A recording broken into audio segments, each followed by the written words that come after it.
Hello, everyone. Welcome to the Game Junk Podcast, episode number 3. My name is Sean. My name is Frank. My name is Huck City. And coming up on this month's episode, we've got a review of Metroid Other M. We're also going to be doing a little bit of discussion about the Metroid franchise in general. We're going to be talking about some news, including the brand new PlayStation phone. And we're also going to be talking about some of our favorite horror games of all time. And in Hot Button, we're talking licensed games. Why do they always suck? So I think we got a lot of stuff lined up. It's going to be a pretty packed show. How you guys doing? It might be 4 hours. You never know. I'm looking at my notes here, and I don't see how it's not going to be. Better not be. I got to eat dinner sometime. I feel like, we definitely dropped the ball a little bit, let it slide. We're a little late getting this one out, but better late than never. You were busy. I was busy. I was busy. Everyone's busy. You know, in the world of game development, there's no rest. That's true.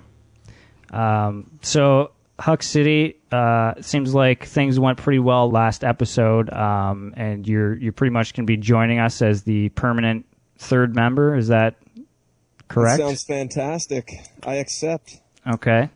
I guess I should mention that for next episode, we may have an additional special guest coming in, and that's going to be interesting. So, but just want to say once again, thank you to everyone who's been commenting, who's been sending in emails and all that kind of stuff. It's been fun to sort of have some discussions about video games going on, and we did set up a Facebook page. I want to try to be more active on it. I finally made my first post this week, so... Yeah, so what we've been using it to actually post links to interesting news stories. I don't know. I'm kind of thinking at some point I would like to have like a sort of separate sub-site for Game Junk. I just don't really have time to put anything together right now. So this is kind of the best thing in the meantime. So head over to, I guess the best thing to do is go to facebook.com/filmjunk, and down the left-hand side there is favorite pages. You can see Game Junk in there. So just hit like on that, and you will start getting our updates, and hopefully join in the discussions via Facebook. And, of course, you can always start discussions in the Film Junk forum at filmjunk.com/forum. So, yeah. So lots of stuff to talk about this week. I guess we should just jump right into some news. And I wanted to start off with this. It actually just kind of came out a couple days ago. Leaked pictures of the prototype PlayStation phone. Now, did you guys know that this was coming out, that this was in the works? I had heard rumors of like even just what it is, actually, like an Ericsson phone that, you know, has a controller attached and just downloads and plays PlayStation games. Or PSP games, pardon me. Right. Well, that's really all I had heard, too. Like, the first time I saw this picture was basically the first I had even knew of it. So I kind of was, like, pretty shocked that it was like, whoa, this is real, and, like, I don't know, I was surprised it wasn't bigger news prior to actually having pictures of it, but... It's kind of making me regret my iPhone purchase, to be honest. Well, let's talk about that, because, okay, so basically... we don't know. We don't have a release date. They're saying it could even be out before the end of the year. I don't know if I believe that. But basically, yes, Sony Ericsson phone running Android 3.0, which is kind of like their new OS upgrade that's made for... They're really pushing game development on Android to try and compete with the Apple OS. And so it's 1 gigahertz processor, 512 megs of RAM, 1 gigabyte of ROM, and a screen that is 3.7 to 4.1 inches big. I don't know if those numbers really mean too much to a lot of people, but obviously, as you mentioned, the big thing is the slide-out keyboard or keypad, I guess, which is, you know, the same as the PSP Go. Oh, that's not the big thing to me. Okay, what's the big thing to you? The potential to get trophies on the shitter at work. Okay. Like, I can't, like, this waste of time when I'm not getting trophies or doing anything when I'm pooping. Now I could be doing that. I could be getting the last Super Stardust HD trophies that have been a pain in my side. So what you're saying you can be is your productive. life is now complete. It is it's a step in the right direction. Let's put it that way. So, and now, like, there's the Microsoft phone too. has that actually been Yeah, confirmed? yeah, Yeah. yeah. Okay. Like, I'm pretty sure, and like I'd probably prefer a Microsoft phone. Yeah, they have like the launch titles and everything. Really? Yeah, man, you dropped the ball on that one. Apparently, I did. So, But I forgot about it too. Does anyone else think the like controller pad looks like an old cassette tape? I think it's I think that's like what do you call Like it? the Sony Walkman days? That's a prototype version, I'm pretty sure though. Oh. yeah. Now, so And the thing in the middle is the touchpad. That's like two okay. analog touchpads. Interesting. Oh yeah. Oh, okay. Interesting. So, okay. So obviously everybody wants to be in the sort of mobile phone market right now. Like everybody is, it's pretty clear that's where handheld gaming is going because these are the devices you carry with you at all times, right? All times. Agree? Yes. So, If I had one. right. But I mean, like, I'm kind of curious what you guys think in terms of what Nintendo's doing with the 3DS. Like, are they kind of like screwing themselves once again, being behind the curve on this stuff, or does it not matter because it's Nintendo and parents will buy it for their kids, and that's all that matters? I think they're ahead of the curve. I mean, so what? They don't have a phone. Everyone, like, how many people don't have a phone right now? But how many phones have 3D? So I think by just saying, forget the phone, go pure with the 3D, they're jumping ahead, whereas everyone, like, you know, the iPhone's already out. It already plays games. Sure, it's not totally, you know, geared towards games like these phones probably will be.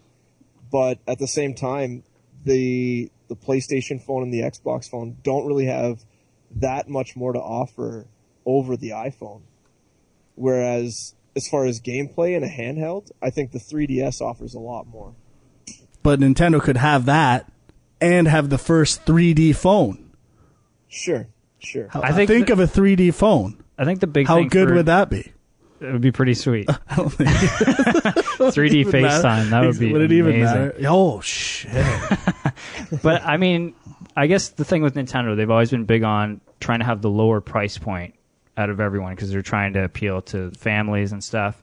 And I'm sure the 3DS will be probably cheaper than these phones, but I'm not so sure, but well, if it's not, then I think they're definitely maybe not. Maybe in trouble. Canada, where like cell phone prices get jacked up out of control, but in the States, I have a feeling these phones might be cheaper than the 3DS. Well, so Sorry. I guess the other thing I was going to say is I think the general reaction to the Sony phone and even the Microsoft phone, it's just like people are like, well, they're too late. The iPhone is totally in control of this market. There's tons of great games you can get for an iPhone. Who would buy this? And I agree that is the issue, I think, with the phone thing is that nobody's going to buy multiple phones. I mean, unless you're a really hardcore tech nerd, maybe you would. But, I mean, you might buy multiple handheld systems, but buying two phones is a huge waste of money and a huge waste of resources. I mean, nobody's going to use the phone. I mean, would you buy a phone just to play the games on it? It's kind of a weird thing, I guess. But the one thing about the PlayStation phone that immediately grabbed me is the thought that I now have a D-pad to play games because, let's face it, there's a lot of iPhone games that try to do that touch D-pad, and it's horrible. Awful. Never works. Awful. So the idea that I could flip out a little D-pad on my phone is pretty awesome. But I don't think I would actually buy one. Do you guys think they're going to run into the same sort of problem that the iPhone has right now with games where they're just super saturated with products? And like, or do you think the games are going to be developed like a PSP game right now? Yeah, I think that's the case. I think you're going to have a lot less games and a lot higher quality games. Well, I think the PlayStation Minis was probably the first step to this stuff too. Like True. kind of like iPhone games and, you know, getting that development started and ahead of the curve so that when this thing launches, they'll probably have like, to the new person who buys this phone, there's already a library of some games that are exclusive to this phone. Right. Well, I think in that case where the games are going to be higher quality, I think the price point is going to be super important because, if the price is really high and you already have a phone and you want good portable games, you might as well go buy a DS or even a PSP Go instead, because you already have the phone. You don't really need another one. So I think the price point will be important on these types of phones.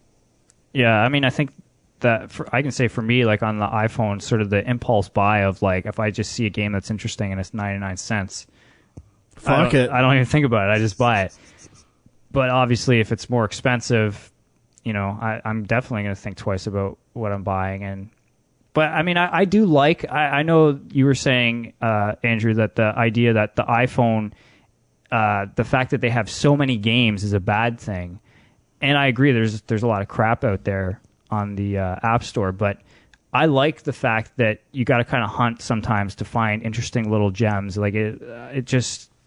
There's so many weird little games on there that you would never get on a bigger console, and I like that. So yeah, sure. But do you think at the same time you won't be drawn to buy the games because they will be at a higher price point? Like they won't be $1. They'll probably be 15 or 20 even.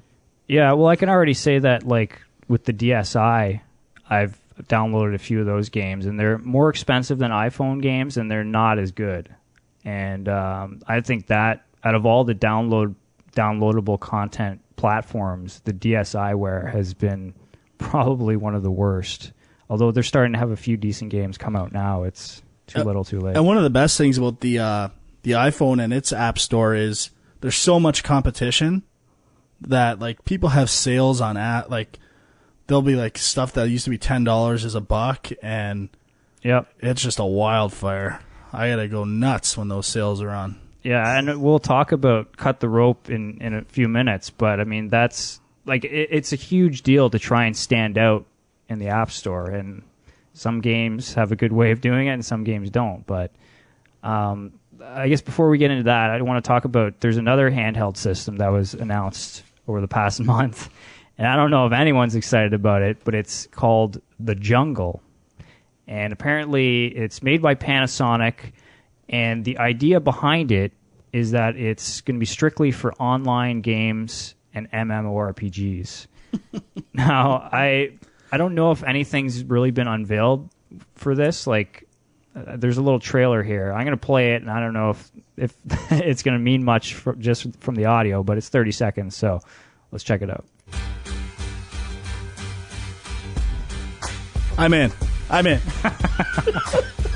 This is a fucking fat beat. Ooh, ah.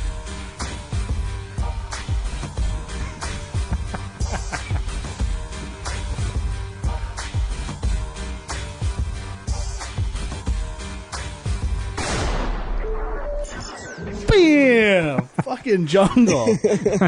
All right, I guess there's nothing really to... Dude, that's a good tune, though, for real. It's a pretty sweet tune. So it looks like kind of like almost like a little laptop. That's what this video... I don't know. The next video on YouTube is like a baby suckling at a mother's breast. So, anyway, did you guys read anything about the Jungle? Do you have any thoughts on it? I didn't read anything about it, though. I'm not a MMO guy, but I guess some app just came out for the iPhone about doing your WoW marketplace stuff. I don't know. Do you guys play WoW? Yeah, I have that app, but I don't like. You have to buy the extension for that stuff for the auction houses, I think. Yeah, that's what it is. Yeah. So my CEO is like super excited about this stupid auction house app, and I'm thinking if they can extend, like, if he's that excited over a portable app that ties into the game that really does not much except manage whatever. Like, if you can actually play it on the go, I think it'll be pretty exciting to see. I definitely think the potential's there. Like I said, I want to play and get achievements while I'm deucing. But like to someone who loves WoW, Like, what could be better than skinning some fucking thunder lizards and prairie stalkers while you're pinching a loaf? Well, it is true that I think people who are into MMOs, the idea of being able to take that with you, and especially some of the more menial tasks, if you could kind of do that on the go, would be awesome. But I wouldn't be surprised if, like, I think the technology's almost there, but, like, Activision and Blizzard having a specific device just to for play WoW, just for WoW, Tie and right in. yeah, and that thing would, it would be huge. yeah, really, it'd be amazing. How long do you think it'll be until there's a law prohibiting these jungle things from being used while driving? That's a good point. Definitely not a law for jungle things, because no one's gonna buy one. But I will say this: when I did read something about this, in the first line it said referred to the 17th anniversary of the 3DO. Like, yes, Panasonic's done it again. But I guess we didn't talk about the launch, like the title that is intended to sell this, which is the Battlestar Galactica. Oh online. yeah, yeah. Like, I guess Cylon or human, you choose. On the go. But it's all, this is the thing I don't really get. It says it's all for browser-based MMOs, right? And if that's the case, can't you play those on, like, A an netbook iPhone or yeah. Like, there's tons of stuff that could play these. Fuck it. Move on. Let's go. Yeah, sounds like another, I don't know, just another footnote in the history of game consoles, but we'll see what happens. So I don't even know why these fucking places bother. Exactly. Like, who pursued this? There's so much stuff out there, so much competition. Like, you've really got to feel like you've got a shot at it to put these things out. I guess Panasonic has, like, money coming out of their ass or something, like, to have money to fund something like this. Like, yeah, I don't know. They're selling a lot of TVs, I guess. Yeah. Okay, so let's talk about X-Men, the arcade game, coming to Xbox Live Arcade and PSN. You guys excited about this? I actually never really played it that much in the arcade, beside, like, maybe once or twice, so... Yeah? I don't think I really played it either. I remember watching it and being blown away. I don't know how... if it has, like, great HD visuals, but I don't know how it'll be... Because I remember the big draw of that was just having everyone stand side by side, mashing the buttons together. I don't know if that will really be portrayed that well through networking or not. Well, did you guys download any of the TMNT arcade games? Yeah, big time. And I love those, so yeah. I'm sure I'll love this. Yeah, I think it's going to be the same kind of experience. They said they're not updating the graphics, right? I'm pretty sure they said they're just keeping the original, which... And I'm cool with that. Yeah, I'd prefer that. But yeah, I don't know. I mean, I'm curious to see what other kind of arcade games they might bring to XBLA. I'm sure the Simpsons one at some point. Yeah? Yeah. That would be amazing. Okay, so NBA 2K11. Did you want to talk about this, Huck City? Yeah, I do. So the big thing I noticed was that the big notice is NBA Elite is basically done, from what I can tell. I mean, they say it's delayed, but I don't know if that's really a delay or they're just going to put it off for a full year. So I did a little research. I was looking at, was it VGcharts.com for the sales numbers, and basically I compared the 2K series versus Live for the last, 4 years, and you can see the trend that 2K is just starting to take over, and the sales for Live just kind of stay the same and kind of steadily decline slowly, whereas 2K is going up. And I'm just wondering, because I know the reviews for 2K11 were really good. I wonder if the reviews tied with the disastrous NBA Elite demo sort of made them rethink the whole plan of attack for their NBA franchise. Well, I know one of the big selling points with NBA 2K11 was the Michael Jordan thing, right? Yeah, but I think the game's really good, not including that. Yeah, I have it. It's I've only played one or two games, and to be honest, I haven't noticed that much different from the previous revisions, other than it threw me right into a Michael Jordan moment to start and stuff like that. But there's some in-depth controls in this game that I've barely scratched the surface with, so I really can't judge at this point. But I actually still liked last year's NBA Live game, and I liked both, actually. I thought both could coexist. I found the 2K11s were really good at simulating and kind of accurately recreating the NBA, where the NBA Live, the defense wasn't that great, and you could kind of just drive and dunk all the time, but it made it a little more fun to play with, like, just between friends and stuff like that. It wasn't quite as hardcore. Well, now with the return of NBA Jam, does that mean all this sort of casual arcadey people are just going to play that? Well, I also picked NBA Jam up, and it's kind of the luster faded pretty fast, I think. Yeah. I'm actually looking forward to the high def version now, and like just playing it on the Wii and low def just did not look that good. Adding achievements will also get me more excited about this stuff, and it's fun to play when you have people over and tons of close games and crazy bullshit at the end of games, and that's still fun. That's amazing, but playing on my own just not exciting. And the lack of online is like...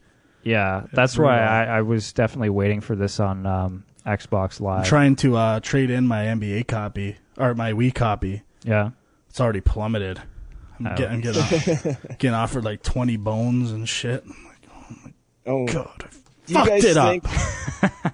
Sort of away from NBA Jam and back to the NBA, do you think that 2K canceling the NCAA game, or whatever it was called, kind of helped them make their 2K, like NBA 2K11 better, whereas EA is still kind of making March Madness and NBA Elite at the same time? Like, do you think by... It's tough to say. I don't know how they... Oh, is that what they did? I didn't know if they... like. I don't know for sure. Yeah, like, it depends what they did with the resources. Like, it would make sense if, like, they had, I don't know, 50% more manpower or something that they moved over, but I don't know if that's the case. I just want to see the return, even though it will never happen, of the NFL 2K games.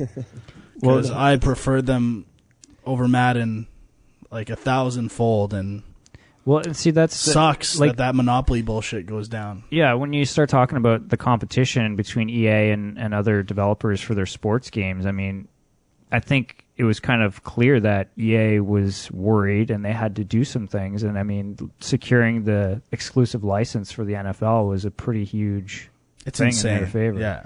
And I know how big that the license expires, I think, in 2013. And I heard today or yesterday that 2K is already in talks with the NFL to get the license back. $3 trillion. Yes. So depending on how much they want, you could be seeing that game in 2013. That'd be sweet. It's crazy. Like, even from the time EA first bought it, like how big the NFL is now, and it just gets bigger and bigger. And like Madden sales are insane. Like, that was such a smart decision, and I hate it, but it was one of the best moves ever. Yeah, and actually, though, the thing I wanted to mention, too, is with regards to the hockey franchises, I was kind of a fan of the 2K series for a while there, and then, like, they just kind of seem to... It seems like EA is dominating. I'll tell you what it was. It was the stick control. Yeah? Once the stick control came out, EA had the leg up, and when 2K tried to catch up, they just couldn't do it, and they still pushed the game out. And that first version where they had the like stick control on the right stick, like, killed that series because it was so horrible. At least from my personal experience. Yeah, you're right on. You're right on the money, Huck City. All right. So I think EA innovated like right at the perfect time, and 2K just kind of got left in the dust.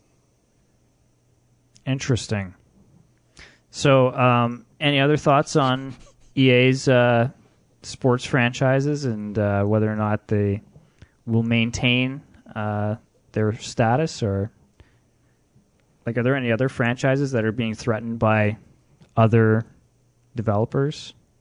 What about baseball? Are they still? They don't have a baseball game. because 2K has the exclusive for that, except for on PlayStation. PlayStation has a first-party version of that game. Is that the Bigs?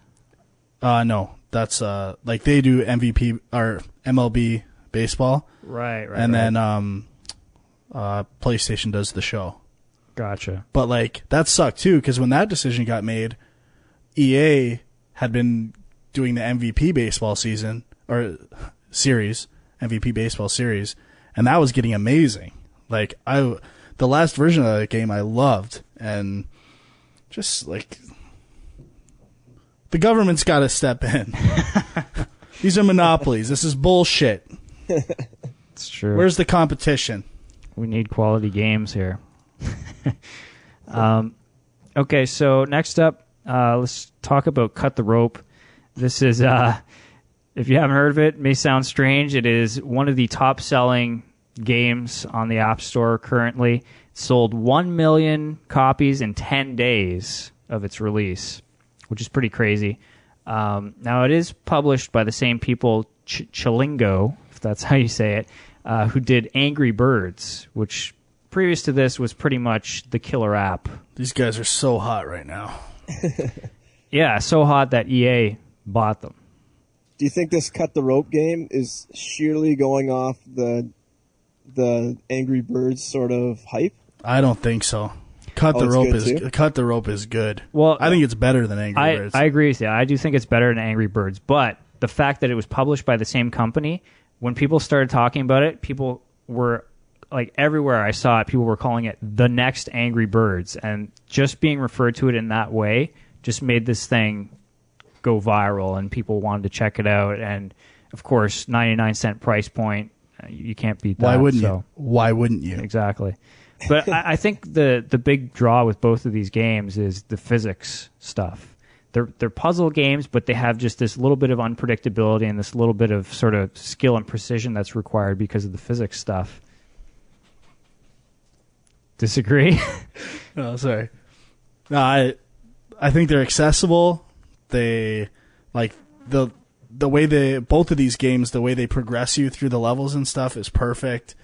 They introduce new concepts at the perfect time. Like, I think they're following fundamentals of game design in pocket versions of games, and that's what it's all about. Like, yeah, and I think for a lot of these iPhone games that are kind of, you might download some free version of a game that somebody threw out there that's similar to something like this, but it's just the design, like the graphic design of it, the look of it maybe isn't quite as nice, or the controls aren't quite as nice. There's always something that's just not quite right.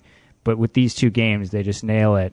And I mean, I was wondering why Chillingo, like, they're a publisher, and I'm thinking, why do you need a publisher on the App Store? Because I mean, you can literally sell direct to the App Store. Like, why do you need? And I mean, that's probably what they're doing.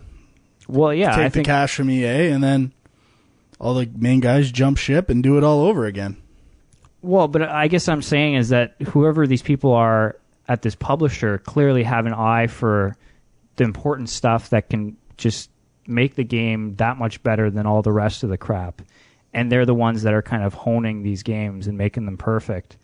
Although, I mean, I guess the other thing is if you're a publisher, you're probably giving these people some money to actually develop the game, which is helpful. But, yeah, so EA acquired them for $20 million, but they did not get the rights to Angry Birds. So that's interesting. But they got the rights to Cut the Rope? They did. So that's a big win for them, I think. Okay, a couple more stories to talk about. Woman kills baby for interrupting Farmville. So I think this is this fairly like recent, like just the last day or two? I think it happened today. Okay, so 22-year-old woman from Jacksonville, Florida, pleaded guilty to killing her baby son over a game of Farmville. And I guess the baby was 3 months old and was crying while she was trying to play Farmville on Facebook. And she picked up the baby and shook the baby. And that was it. So I know last episode we talked about the addiction lawsuit that was happening over. Was it Lineage or one of those? Oh yeah. MMOs? Yeah. Being addicted to it. So I mean, here we go again. Another very addictive game. Have either of you guys played Farmville? I have not. I also have not. Any interest? Yeah, some. Yeah. It seems. Isn't it just like Harvest Moon? I don't really know. I don't know either. I think sort of like that, but I mean, Harvest Moon is a great game, and obviously it's doing well. I mean, they're making $1 billion a day off advertising. So this story bothers me on so many levels. Yeah, this bitch is such a retard. Like, in so many ways. First of all, what she did is ridiculous. I can't even imagine someone doing that. And the fact that that's what she resorted to. How many other options, first, how many ways could she deal with that situation? Even a bad mother dealing with that situation has more options than that. One, wheel the crib into another room where you can't hear it, crying. Or put headphones on. Like, there's so many things you can do, before you shake your baby that's annoying you. How about stop playing the game and take care of your kid? Okay, I'm saying I agree that that's what any person would do, but I'm thinking of it in the terms of this retarded girl and how she could deal with this situation, assuming her initial stance that Farmville is the most important thing. So that's just the situation. She can move the baby, put headphones on, tape its mouth. Tons of things. Okay, so that she's dealt with the baby in that case, okay? Second, how does she deal with killing her baby? She tells the cops. Why didn't she just leave the country? Do anything. Now she's going to go to jail for life. Well, she felt bad, obviously. Yeah, you can feel bad in fucking Mexico, man. Yeah, it's not like the baby's not going to show up to school the next day. Right? No one's gonna know. So, sorry, I know it's sick, but that's the kind of that's clearly what upset you about the story. No, it's not what upset you. This is obviously an extremely dumb woman, and if she goes to jail, she's getting she will go to jail. I hope she's getting what she deserves. She faces life, I think. Yeah, exactly. She deserves it. Get her out of here. Well, I don't disagree with that. But now the thing is, stories like this pop up, and of course the question There's becomes: one with the guy who killed his son for interrupting Call of Duty too. Yeah. Now the question becomes: is the game in any way responsible for this? Is the game? Is it bad that this game is so absorbing? And I don't know if we need to really get too much into this discussion, but it's just I think these stories pop up and people just hear. Games are bad. It's obviously not the game's fault. It's too bad that people can't just pull themselves away and be like, "Wow, I was on the verge of killing my kid over this stupid fucking game. Maybe I should not." It might be Farmville's fault. One question: I haven't put. Does it actually have a pause feature? Yeah, I don't know. If it doesn't, that's an interesting question. I might lean towards. Please. It might be partly Farmville's fault. Well, it's like Animal Crossing. That game made you want to keep going back at different times of the day because it's like you had to always be thinking about it because there's different things happen at different times of the day. If you leave it and you come back, things have deteriorated. I mean, those kinds of things are a little bit iffy, I think, when it comes to designing games in that way, but I find it interesting, I guess, like you mentioned Call of Duty, and people might think, oh, well, it's a violent game, and he was playing the game, and he must have been all riled up and violent, but I mean, Farmville is about as far away from violence as you can get. The only thing that would make you riled up in Call of Duty is fucking campers sitting there with their sniper rifles. Agree. It's bullshit. But, I don't know. I don't even know how these are even issues. It's issues because people kill babies. Well, I know, but I mean an issue in terms of, is it the game's fault? Come on.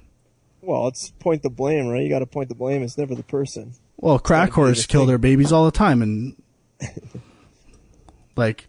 nobody's talking shit about crack. We don't know what games they were playing at the time. Exactly. So. There's always something more. I don't know. Yeah, it is kind of ridiculous. It's totally a false flag. Okay, so And was she even like? How do we know that she? Sorry, I hate to stick on this, but how do we know that she's? This is her being really dumb again. Like, did she tell the police that she was playing Farmville? Yeah, like she's like, so what happened? I was playing Farmville and I got really upset that the baby was crying.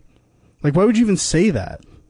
Like, what? How? Yeah, I mean, you could have this whole story could have been very different. It could have been I was on Facebook, and then it would have been Facebook's exactly, fault. and maybe Farmville's through Facebook, right? Yeah, that's what I'm saying. I mean, What she specifically said what page exactly was she on when this?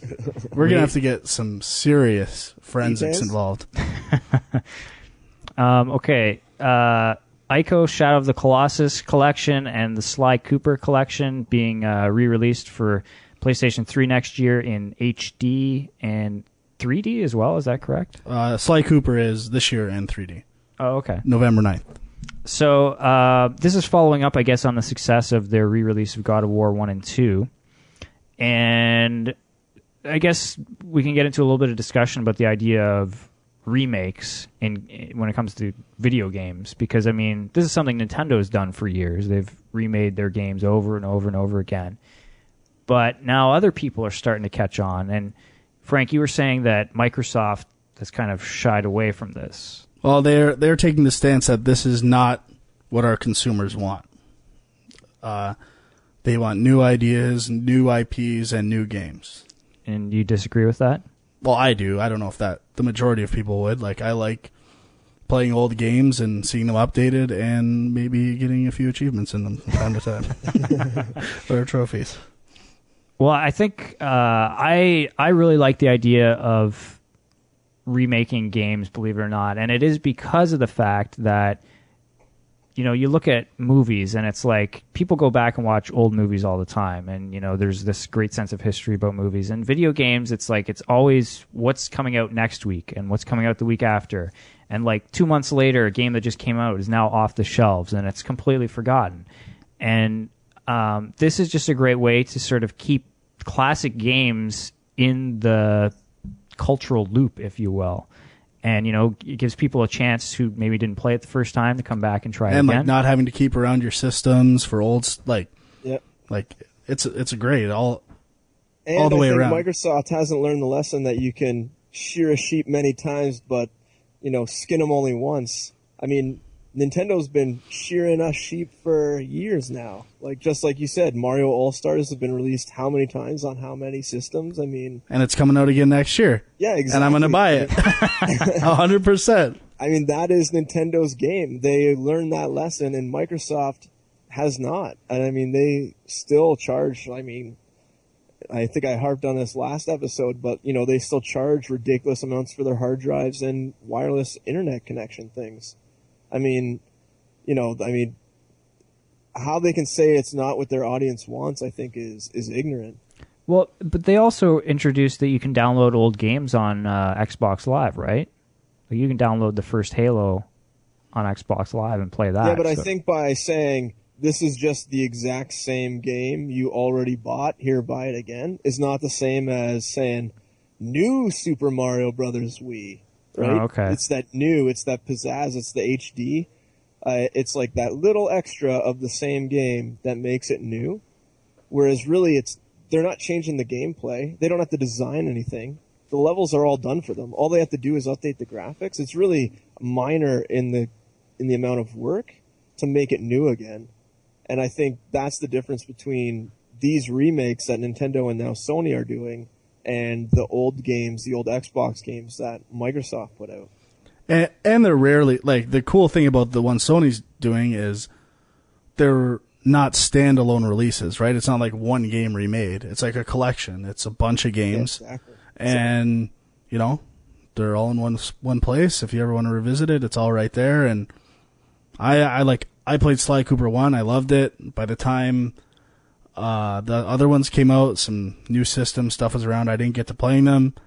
I'm excited to play all those games again, and I'm really excited to play Ico and Shadow of the Colossus again. And games that I didn't get a chance to play that are coming out now, remade, I'm even more excited to play. You forgot the most important reason you're excited, though. Achievements? Yeah, exactly. Yeah, exactly. That's what I was going to say. That's exactly why I'm excited. Yeah. The motivation to play these games is higher than ever for someone like me. So just getting back to one of the things that Huck City was bringing up, though, is, like, do you have a preference? Like, if you could have a game remade and re-released, and so, like, say it's an old game and it's now available for your current platform, right? I like where you're going with this. But you have the option, the graphics are the exact same, the gameplay is the exact same, and nothing's changed, or you have the option of getting it remastered, updated graphics, maybe even slightly updated controls with the Wii or something. What would you prefer? Like, is it bad that they would update it and potentially, almost like George Lucas doing the special editions of Star Wars, kind of rewriting history a little bit? I don't have a problem with graphical updates, and in the majority of the cases, they tend to give an option to, like, take that off, right? You can play an original way or with the new graphics. Right. But as long as it maintains the controls, I'm fine with that. I'm even okay with control scheme. Like, if you want to compare, like, Resident Evil 4, like the original that came out on PlayStation 2 and Xbox, and then the Wii version, it's not really the same as a remake, but they updated the controls to the Wii controls. I thought they were a lot better on the Wii. Touche, Huck. Good call. And I think that, especially in this case, we just going back a bit where Xbox was saying, or Microsoft was saying that it's not really their audience. They don't want those old games. Sony realized that, 2 years ago when they stopped putting backwards compatibility into their systems? They figured that out because they realized it right away that, they have backwards compatibility built in, and Microsoft is trying to sell these games like basically what the PlayStation was doing for free. And I think they realized, hey, we can, not many people are buying old PlayStation 2 games, but they might want, a new upgraded version. Yeah, I think probably the biggest reason why Microsoft is sticking to that story is the fact that they don't have a history to sell. Sony's got old games to mine from PlayStation 1 on. Nintendo's got even older stuff.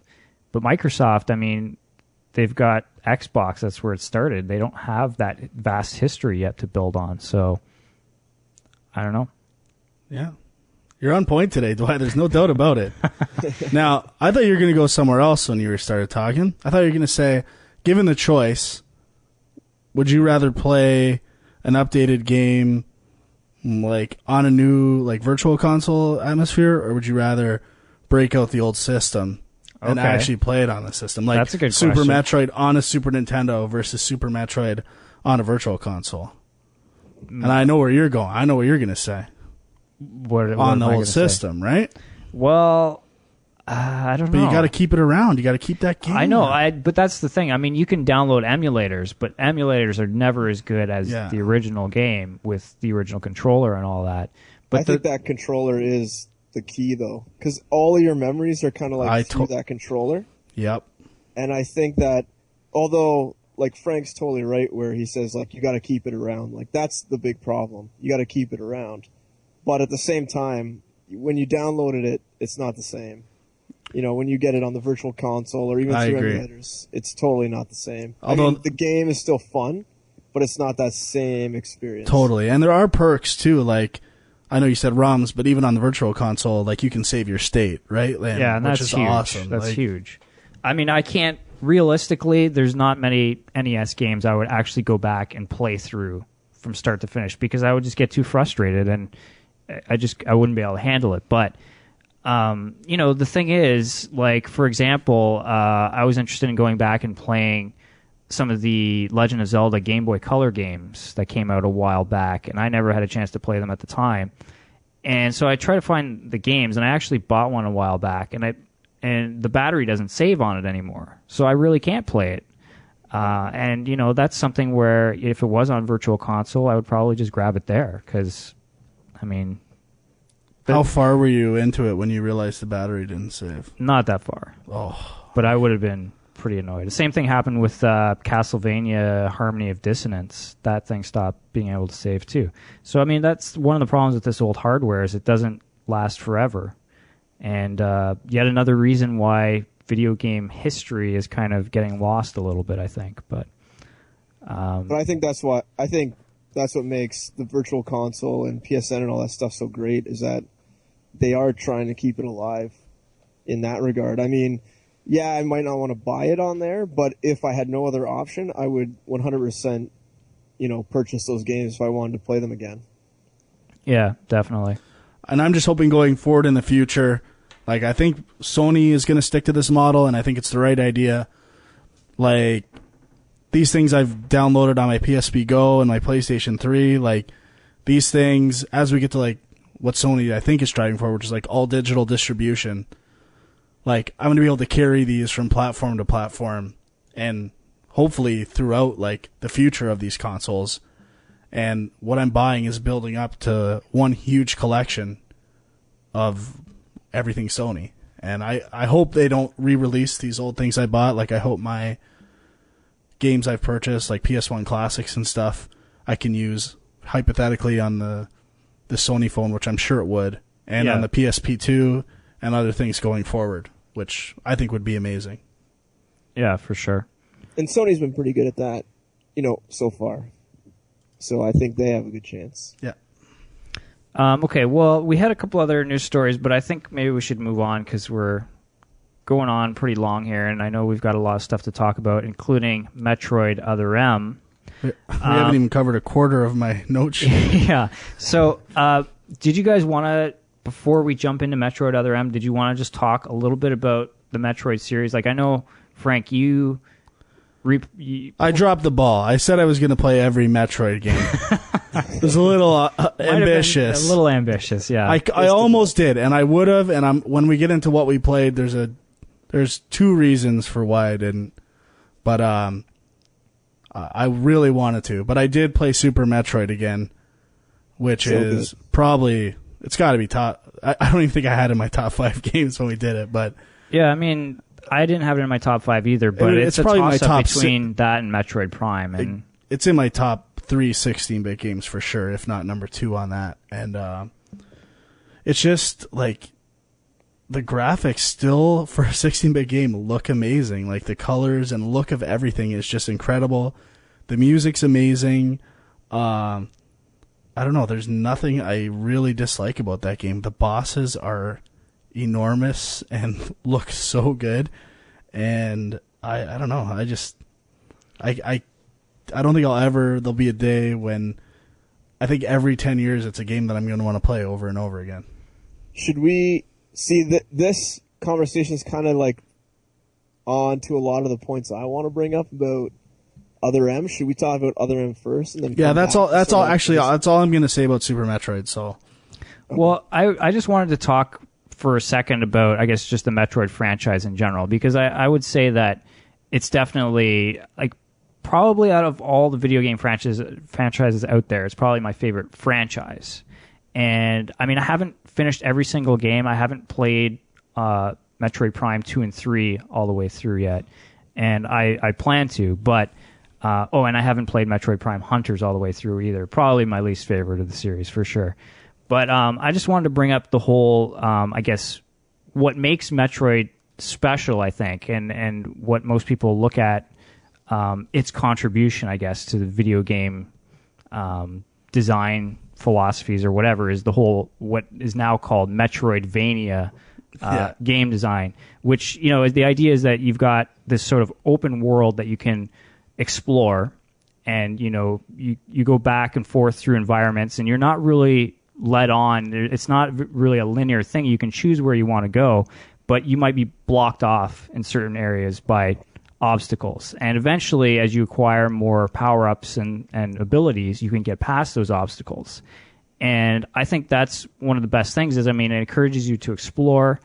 And on top of that, it's you just get this great feeling of, like, you're getting more powerful, you're progressing through the game, because enemies that might have been at one point really powerful and hard to get past, once you've sort of leveled up after a while, you're just blowing through them, and it's a great feeling. And I mean, it's certainly not really RPG. I know some of the Castlevania games did add definite RPG elements, but Metroid never really went hardcore RPG, but it still had that same. And I think I would agree with you. Like, it's my favorite core game design out of any game ever. And isn't it insane to think about the fact that this was one of the first Nintendo games, and they nailed that design back then? Like, it's crazy that it's still the best, and it's that old. Like, to me, nothing really has gotten better than that. And I think what's even crazier is how few people have emulated it. Yeah, just perfectly. And then you get a game like Shadow Complex that made no bones about flat out copying it. Yeah, and it's awesome because of that like, game. When that game came out, I downloaded it and I just plowed through it in like a couple days, and I couldn't stop playing it. And it's just that when you kind of nail that design philosophy, it's so you can't stop playing. It's just so good. There's nothing better. And I guess that kind of leads into Metroid Other M. Well, does it kind of make you upset that Symphony of the Night gets as much credit as it does? It's a lot of people would say it's top 3, if not the best PlayStation 1 game. Right. Well, and really, it just copied Metroid. Yeah, I agree. But like I said, I think they did add some stuff to it with like the RPG, RPG stuff. But I agree. I mean, I Metroid franchise over Castlevania any day for me. But I mean, there's a lot more Castlevania out there too. Yeah. So, but that's another good thing about Metroid. Not so much these days, but like how sparse the releases for it were. Yeah, like there wasn't even a Metroid on Nintendo 64, right? Like, and I think that's why Prime was such a big deal. Yeah, they didn't have one on the 64. Exactly, and when that dropped, like, it was incredible. And I really, like, I almost wish they didn't release as many Metroid Primes as they did. I agree. It kind of dilutes the impact of a Metroid. That's kind of why I didn't. I played a bit of both of 2 and 3, and I just never really got hooked into them. But I was glad that I forced myself to go through Other M so that we could talk about it. But forced yourself. Yeah, that's definitely what it was. Let's get into it. All right. Before we do have a little bit of a clip from Other M. Let's take a listen. Any objections, lady? The thumbs up sign had been used by the Galactic Federation for ages. Me? I was known for giving the thumbs down during briefing. I had my reasons, though. Commander Adam Malkovich was normally cool and not one to joke around. But he would end all of his mission briefings by saying, "Any objections, lady?" That voice you're hearing right powerful. There, the very first time we've ever heard the voice of Samus Aran. I believe it is. Okay. I could be wrong. I mean, I know they had voice acting in Metroid Prime 3, but I don't think she ever spoke. So that, I think, was one of the big things with this, is that they made a definite decision to try and be a lot more storytelling, a lot more cinematics and things like that.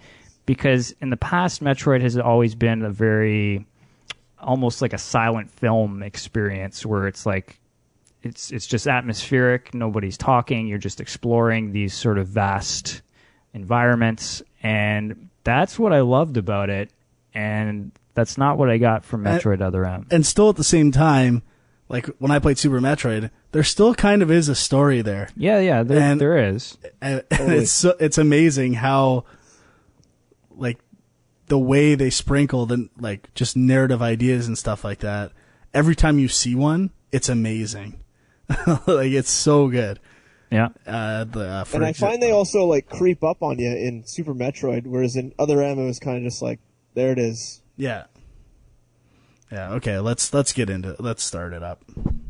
All right. Do I keep going? All right. You want me to go? Yeah, I think you're ready to unleash. All right. Well, yeah, this game was a big disappointment for me. And I mean, the one thing I'll say is I kind of went in with some false expectations. I had watched videos and stuff, but it had never really sunk in to me. I thought it was going to be a true 2D side scroller that you could somehow have the 3D perspective, first person perspective, when you flip the Wiimote over.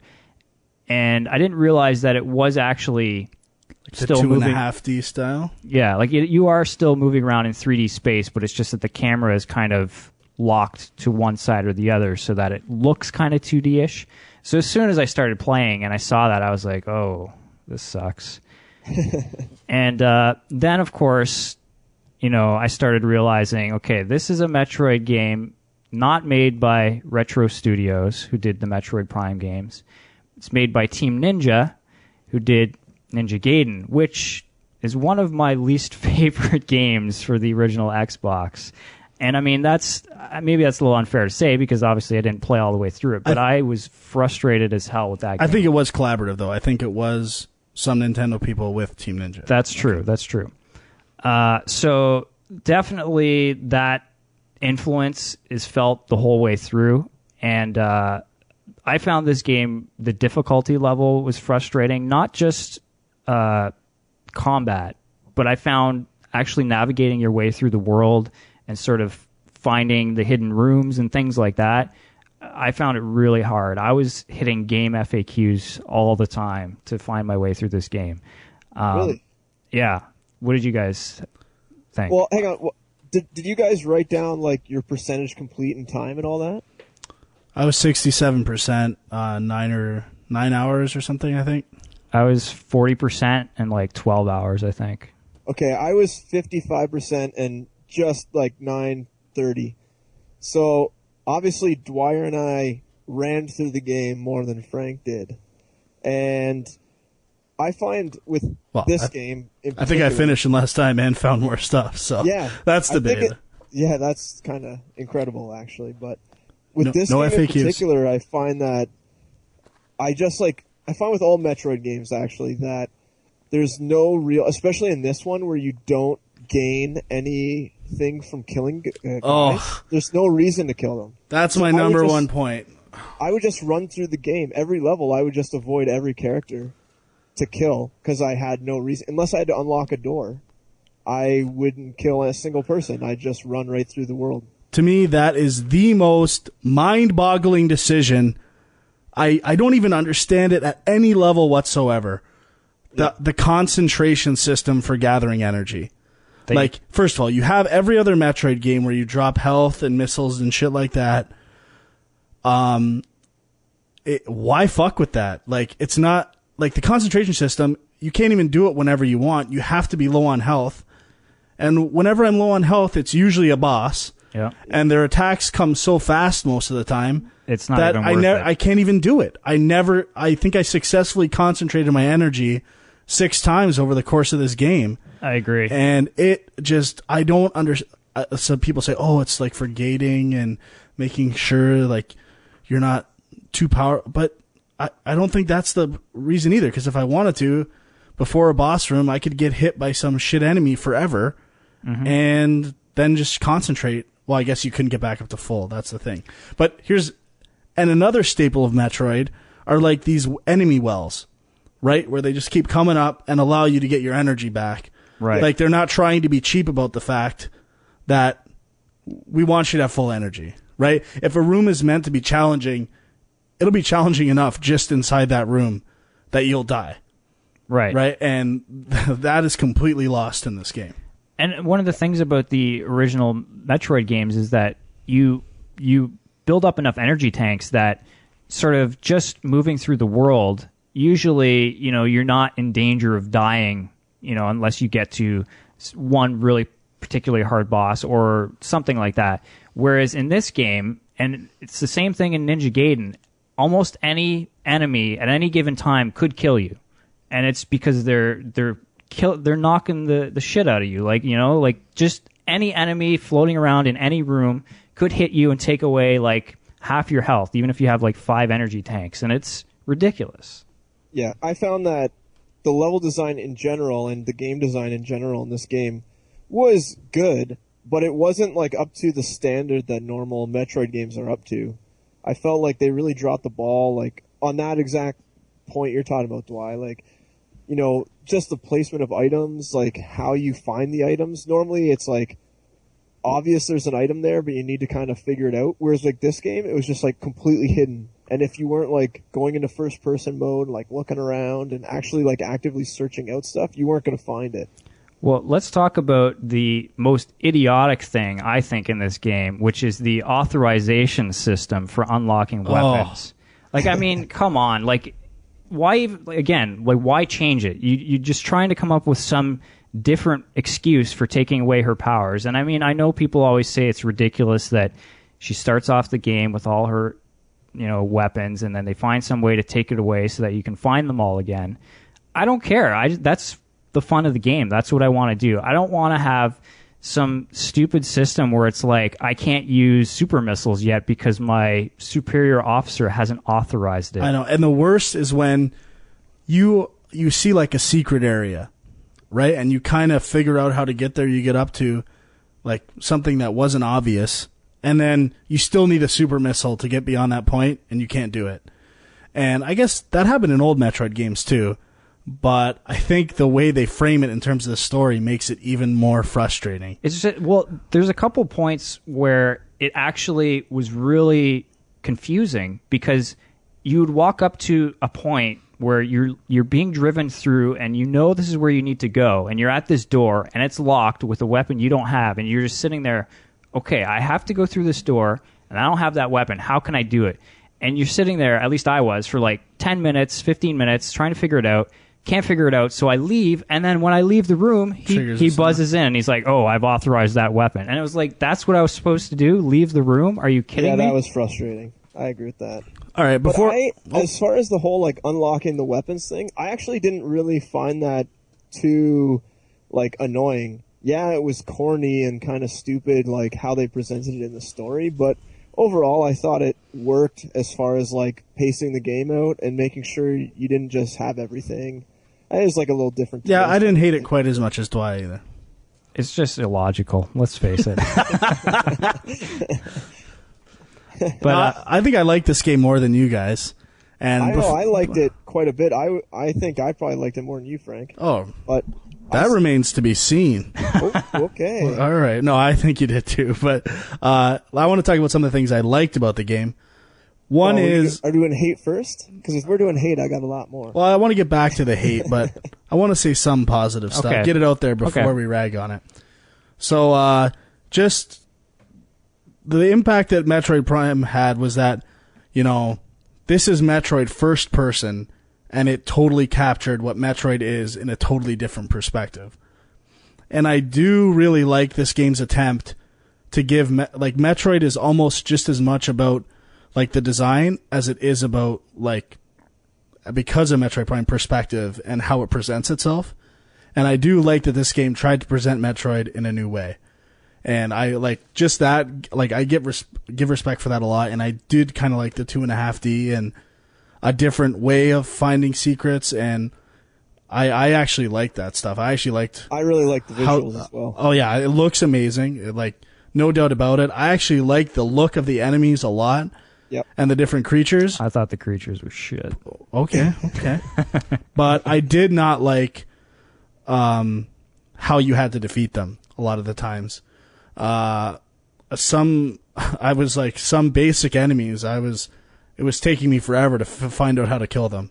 Right. Yeah. And by the end of the game, I still really don't know if I knew how to kill certain enemies the right way. Like the best way of killing them. Like I got by, but you know what? There might be a better way of killing them that I had no idea about. Yeah, it took me about halfway through the game to master the whole charge and then jump on a guy's back. Yeah, exactly. And that's kind of buggy too. Like jumping on guys to do that power move can get a little frustrating. But I did like what Team Ninja brought to the table in terms of controls. New combat and the dodge and the charge.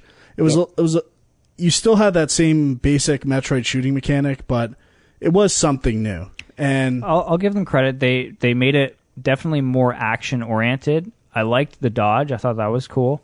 there were I definitely can appreciate that they did some new stuff. I mean, like you said, they did 3 Metroid Primes in a row. People were kind of bored with it. Let's try something new. They did something new. I just think there are too many decisions they made that strayed from the formula for me. Yeah.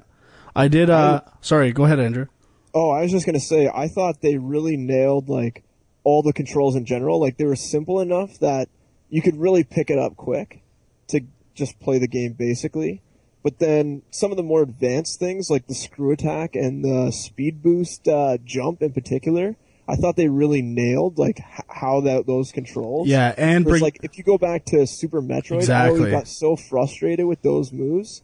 And this game, it was just easy, really, really intuitive how to do it, and you didn't just get you weren't pissed off and oh, I missed that jump again, let me go try again. You never really got stuck on using the speed boost jump move. It was pretty easy. Yeah, and in that regard, they use those moves. There's one moment in particular that sticks out in my mind. I don't really think this is a spoiler at all, but there's a part where there's an avalanche and you're coming, and after it, you kind of it's when you get that new boost run, and you have to get to the end, and then you do your charge dash, and they have this crazy cinematic moment where you charge dash out of the way of this avalanche, and there's a few moments like that where using the moves, there's these canned mini cinematic moments that I thought were really awesome.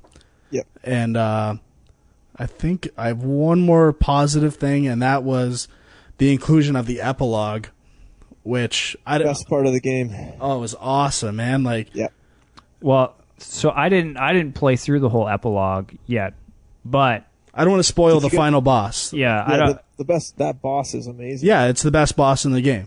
So I have a couple issues. I did find as I started playing through the epilogue, it actually started to feel more like Metroid. And the reason is a lot of the rooms didn't have enemies constantly coming at you in your face. You had more space to explore.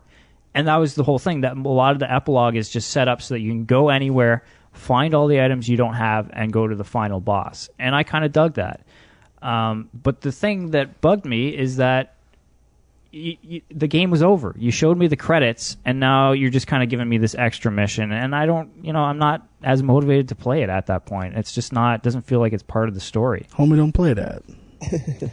So I thought that was kind of lame. But I must say, though, Team Ninja nailed the bosses, in my opinion. I thought every boss was great. Yeah, I had problems with some of the sub-bosses a bit, some of the tougher enemies, but the bosses themselves, I agree, were pretty sweet. Yeah. The only other good point I have left is I thought the pre-renders looked amazing. Yeah. Though, I thought the visuals were really good, really well done. The sort of cinematic view of them was awesome. But I mean, that coupled with the corny ass story that they're trying to tell kind of took away from them a bit.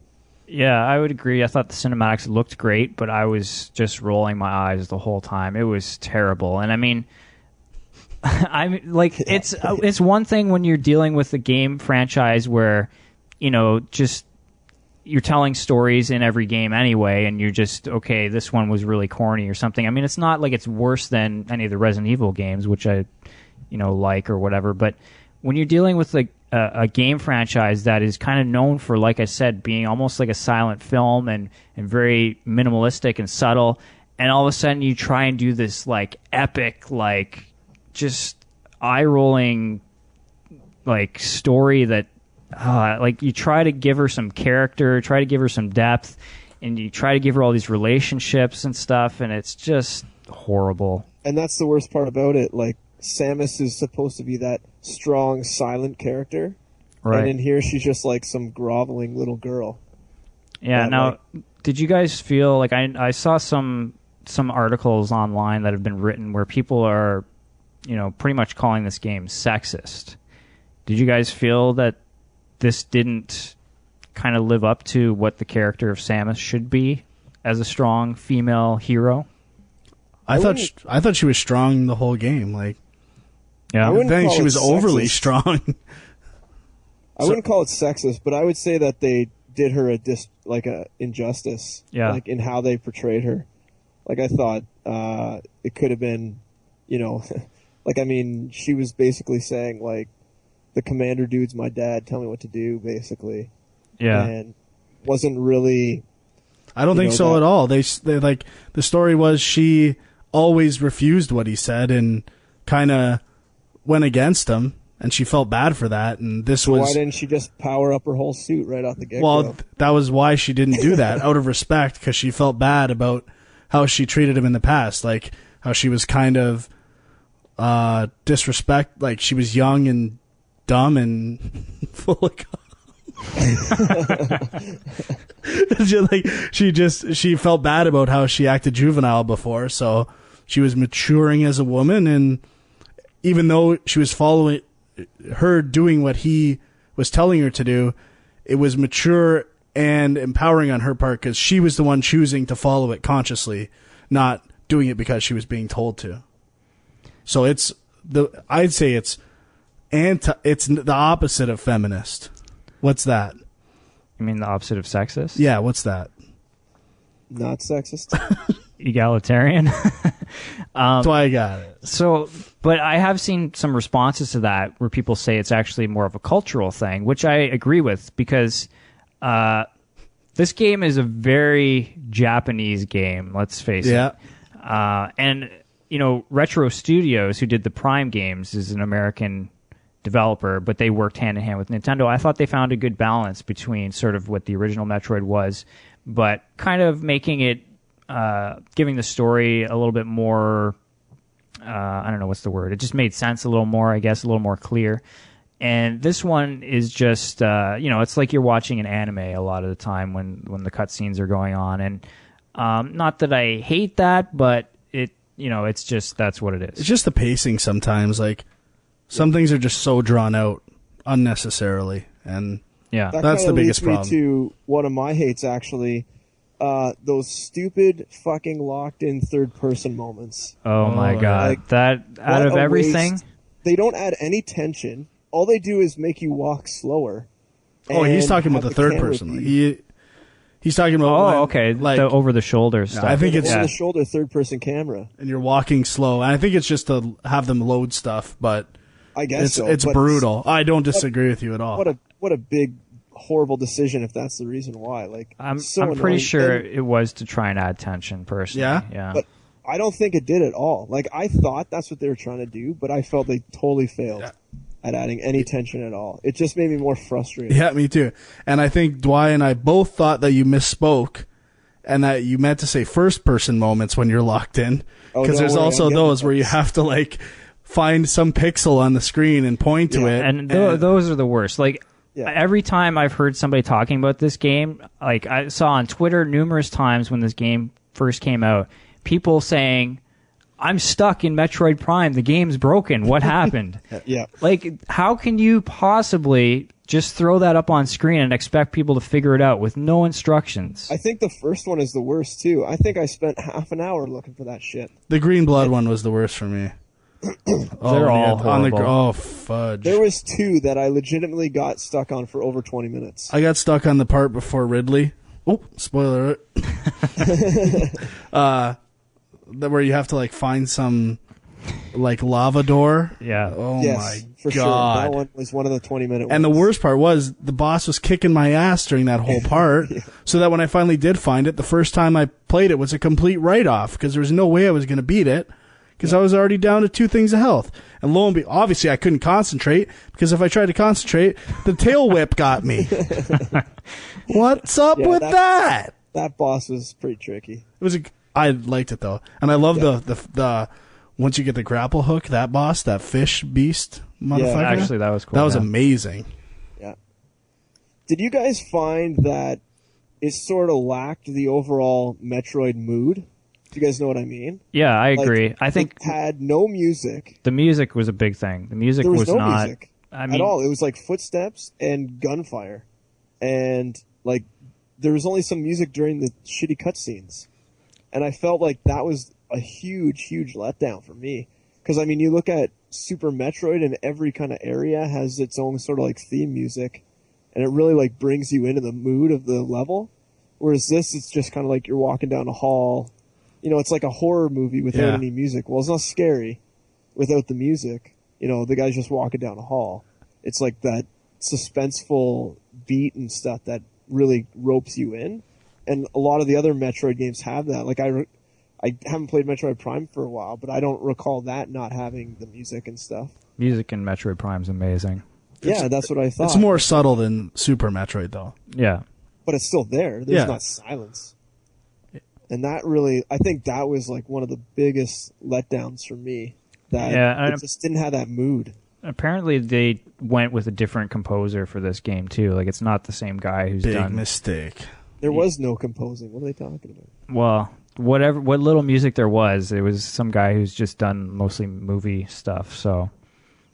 I don't know. Yeah, well, I think that was... The environments, like, I didn't find it had, like, that same resonance of, like, an area in...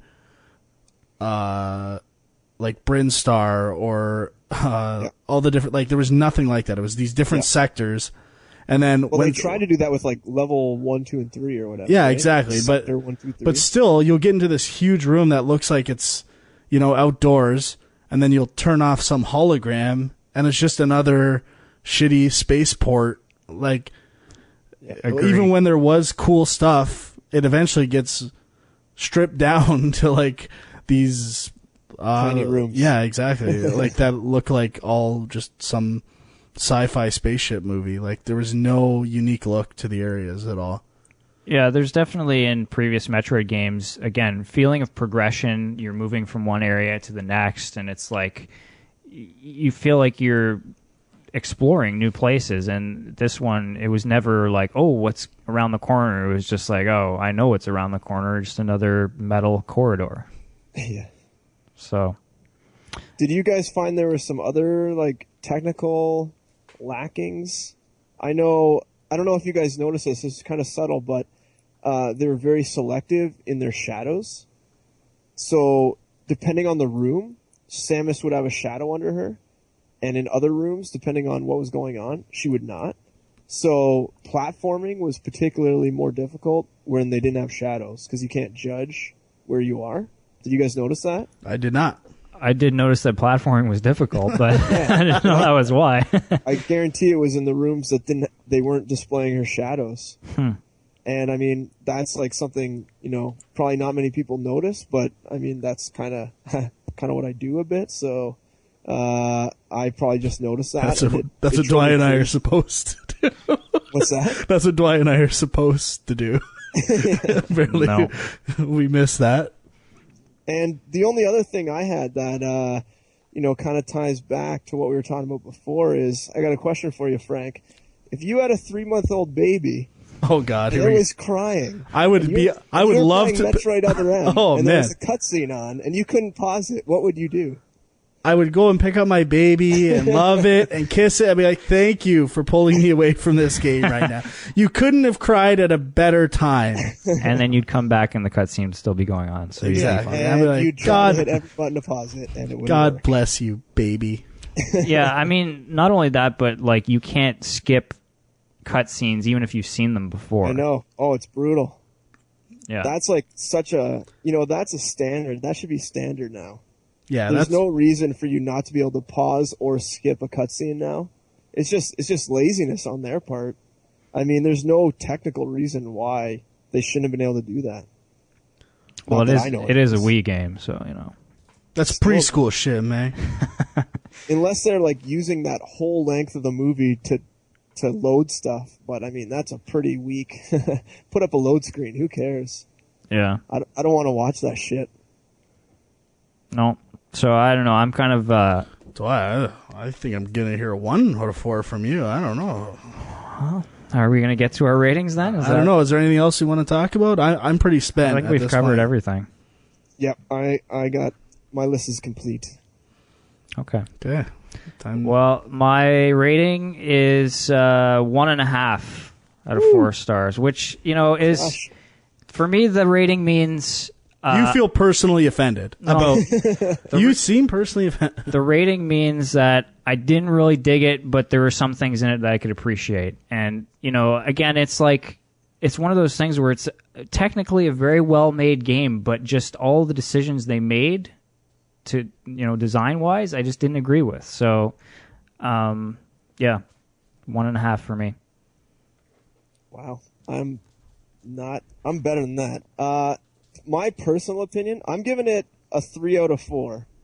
But at the same time, I feel like if I ignored the fact that this was a Metroid game and it was skinned with something else, I think I would have enjoyed it a lot more.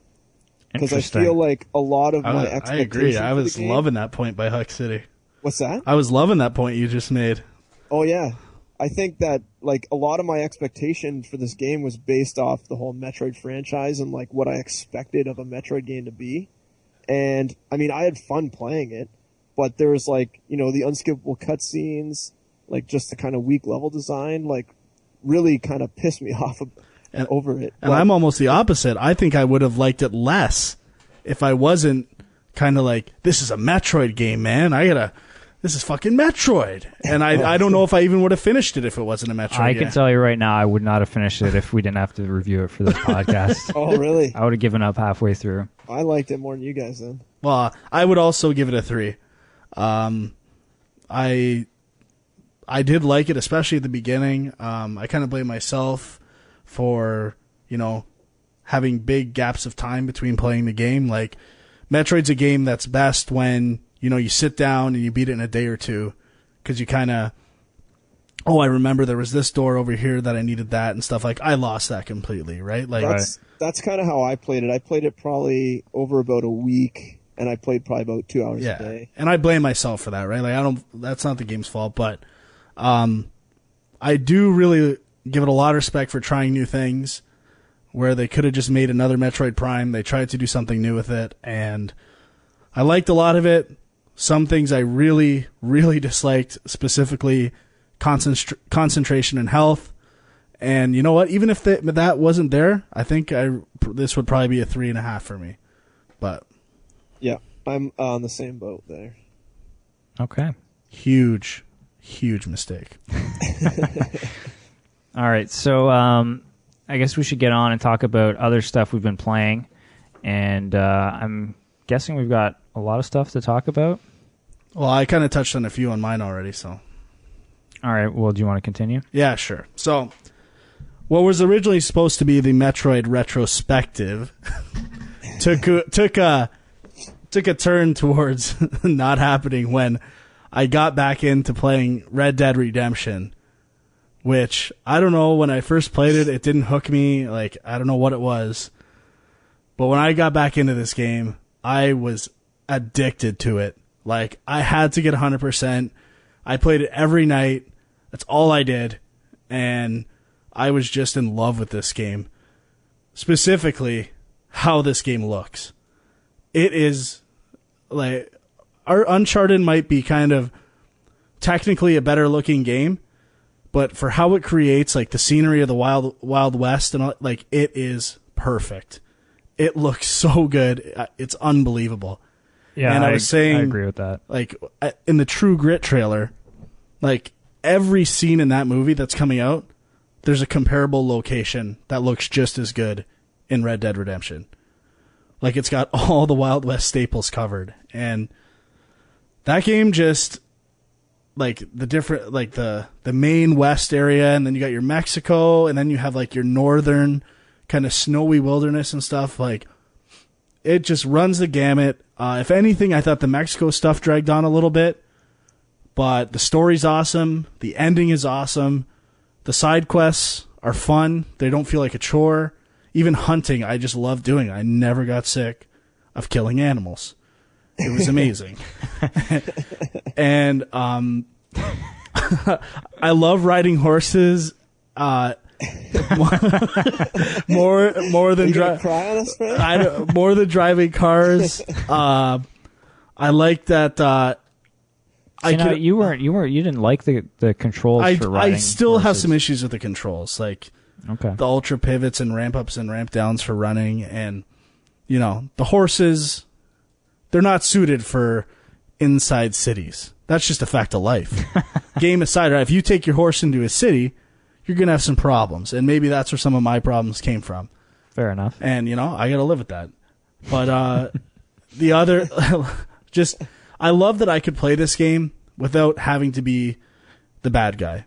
Like, Grand Theft Auto, no matter what, you're kind of doing criminal stuff, and, you know, you're going to get wanted and draw police attention and maybe avoid police when you really don't want to sometimes. You kind of want to progress through the story and play it your own way, and this game totally allowed you to do that. Like, I could just play things as the good guy, do the right things that I wanted to do, and still beat the game and not kind of conflict that way of playing the game that I chose to play.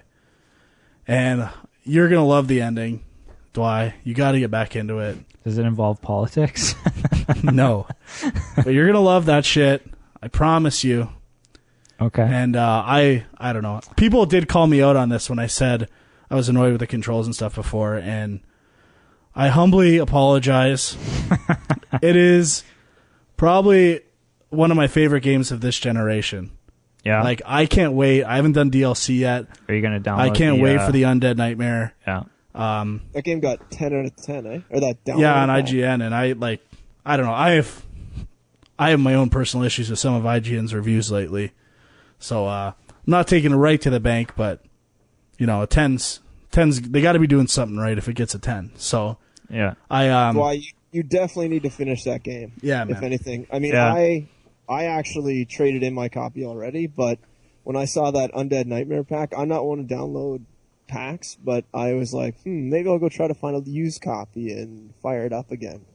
I mean, it's really good. Yeah, I'm planning to revisit it before the end of the year, but it's the thing with, I don't know, I don't want to get into open world games again, but it's, you know, I just find it hard to concentrate and focus on them. I get pulled in all these different directions, and then I just give up. So, but I will definitely give it a shot. You just need to pick one and do it, and know that it doesn't really matter that you're ignoring those other ones. Yeah, and I don't want to give too much away, but I really liked the, I don't know, the way the story goes. I don't know if this is saying too much, but it starts off kind of like, it's got like a nice, almost parabola shape to it, and then like a crazy climax, and I really would like to talk about it spoiler way once you play it. So okay, we'll see. It's really good. So nice. Get on it, bud. I played the first 4 missions of Halo Reach. Haven't finished it yet. Got to get to it. Other M kind of took me away from that stuff, but I like so far I had just played ODST. And I was like, what's the big deal with Halo? Like, I had totally lost, I think, why I like that game. And Reach brought me right back. Like, it is why I like Halo. Like, first of all, the backgrounds look amazing. They're the best backgrounds of any Halo game by far, Yes, which isn't that surprising, but I played just the first level, and the environments they're a huge step up from what they used to be. Yeah. And so far, I'm loving, like, the scenarios and, like, the level designs, and I'm really excited to finish that game. I'm sorry I haven't yet, but hopefully this weekend or next weekend. What else? Oh, Guitar Hero Warriors of Rock. So did you actually buy this? Or I did. I bought it. Okay. And, you know, this game apparently sold 100,000 copies. That's it. Wow. Like, it's an unmitigated disaster. And I bought one of the versions that had the new Battle Axe guitar.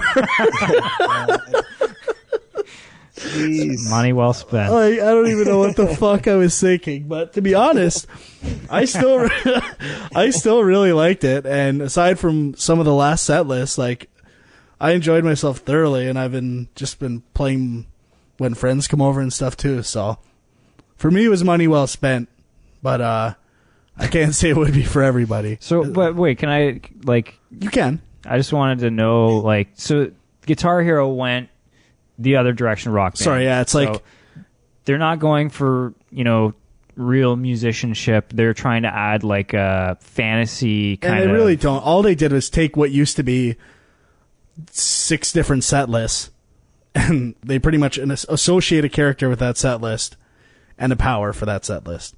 So... every note you miss doesn't ruin your streak, or your multiplier is one thing higher, and that's it. Okay. Okay. Same thing. You play the 6 songs, and then you get an encore, and then you go to the next one. But they make it sound like a quest because there's a map with it, I guess. But okay, nothing's really going on. So there is no actual it's not like leveling up and yeah.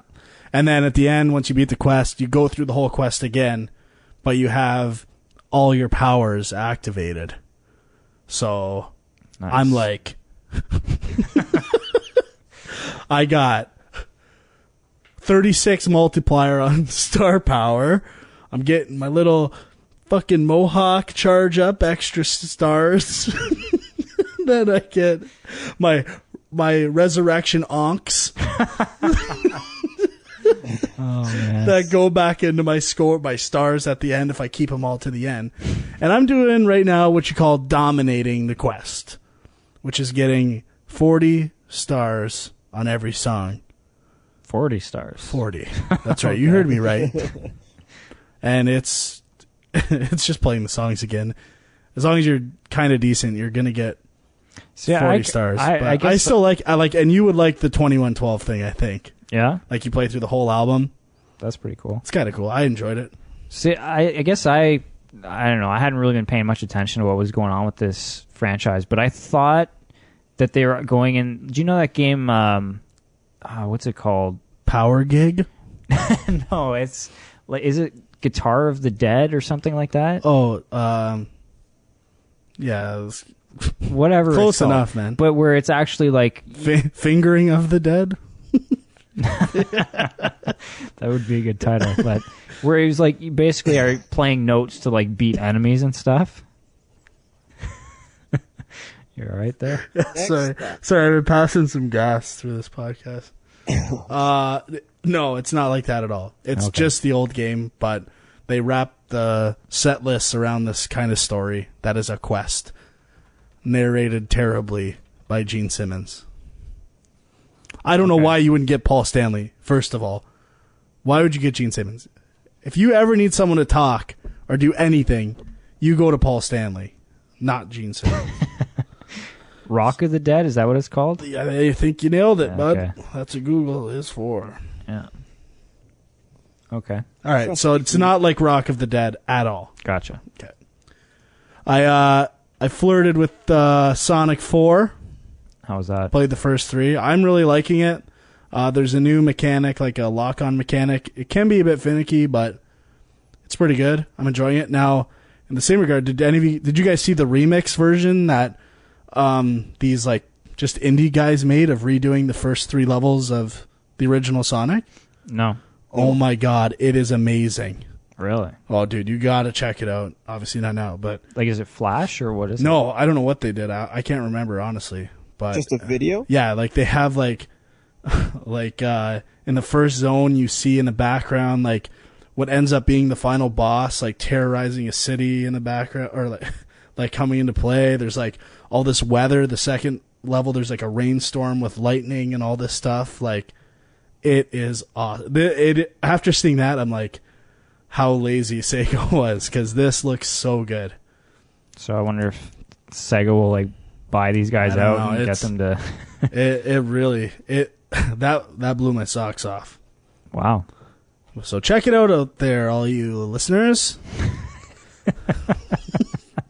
Like I said, I've been playing some NBA Jam, some NBA 2K11, 20 minutes of Castlevania Lord of Shadow, which I've been hearing. Contrary to the reviews, which kind of called it average, people I've talked to seem to love it. So I'm looking to get into that more now that we're on to the next month. And did I talk about Blur last time? I think I did, right?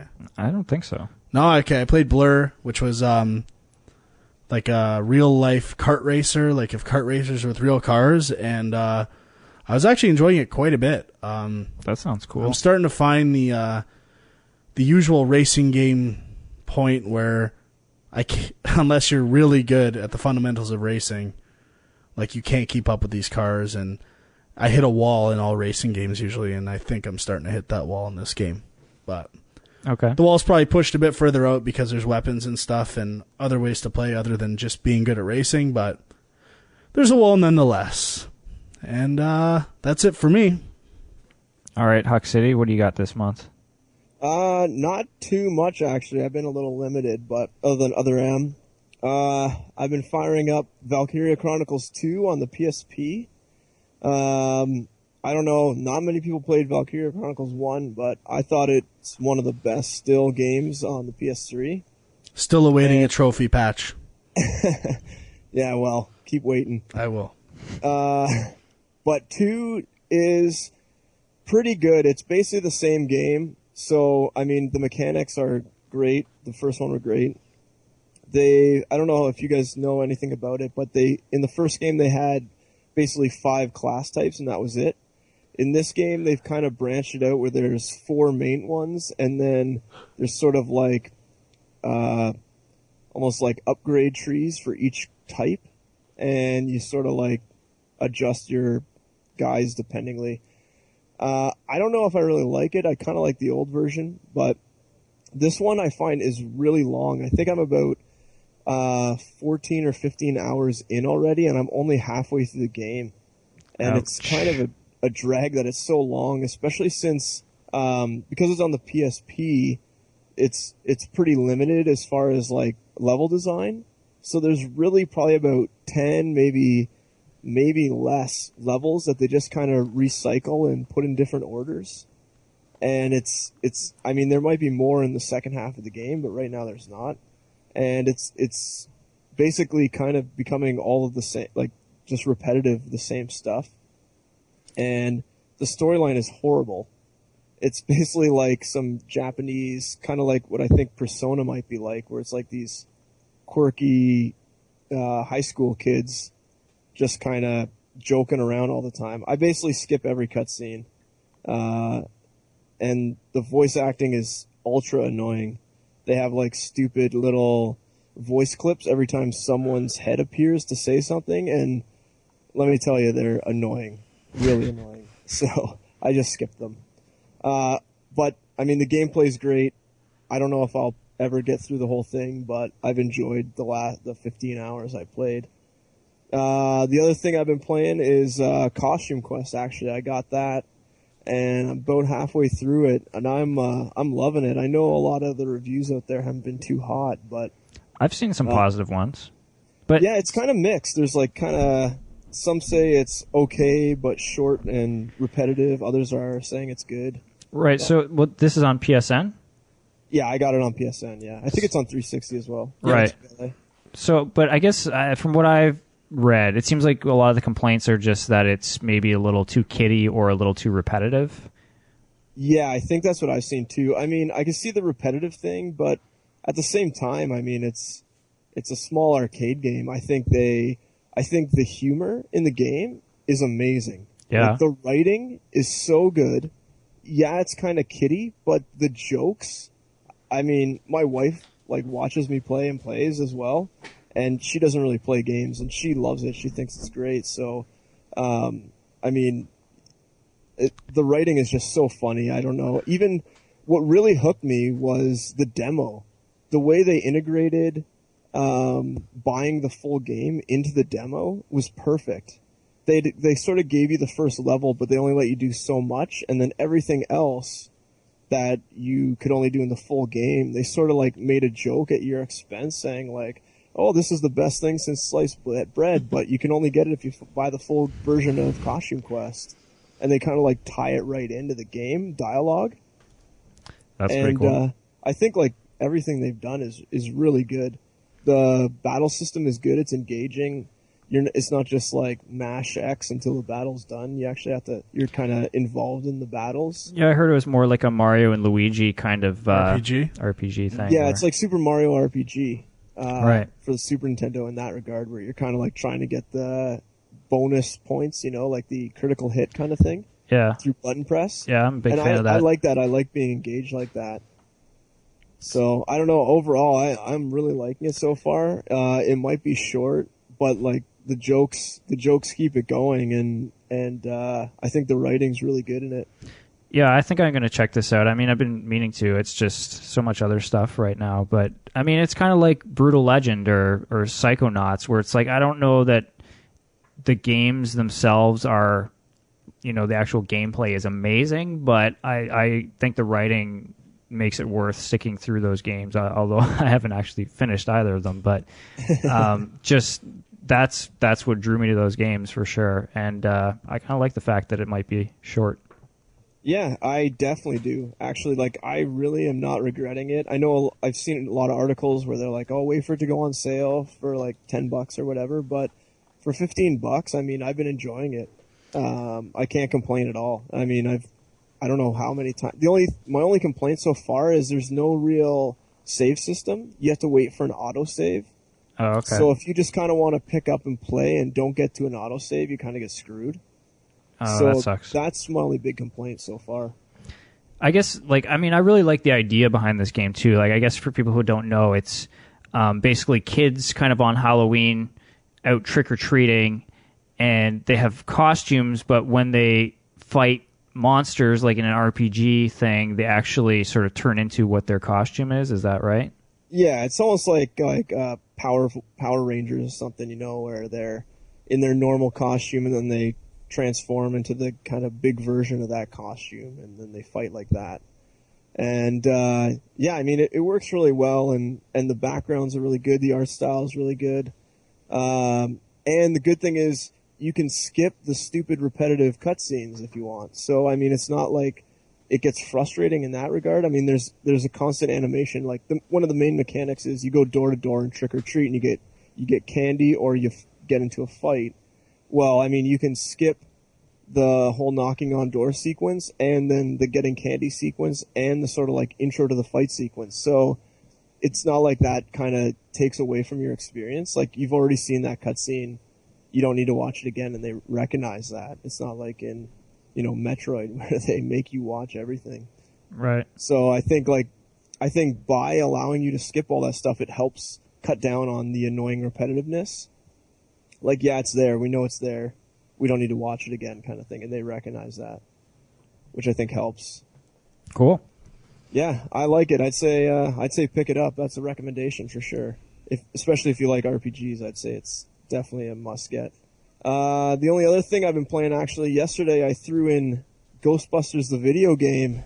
Nice. For a second run. Yeah, I threw that in and started on the hardest difficulty, and that game is just as good as I remember it. The writing in that is amazing too.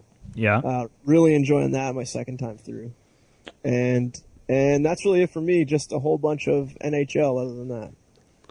Okay. I personally would disagree with the writing in Ghostbusters comment. Really? Yeah, I didn't think it was funny at all.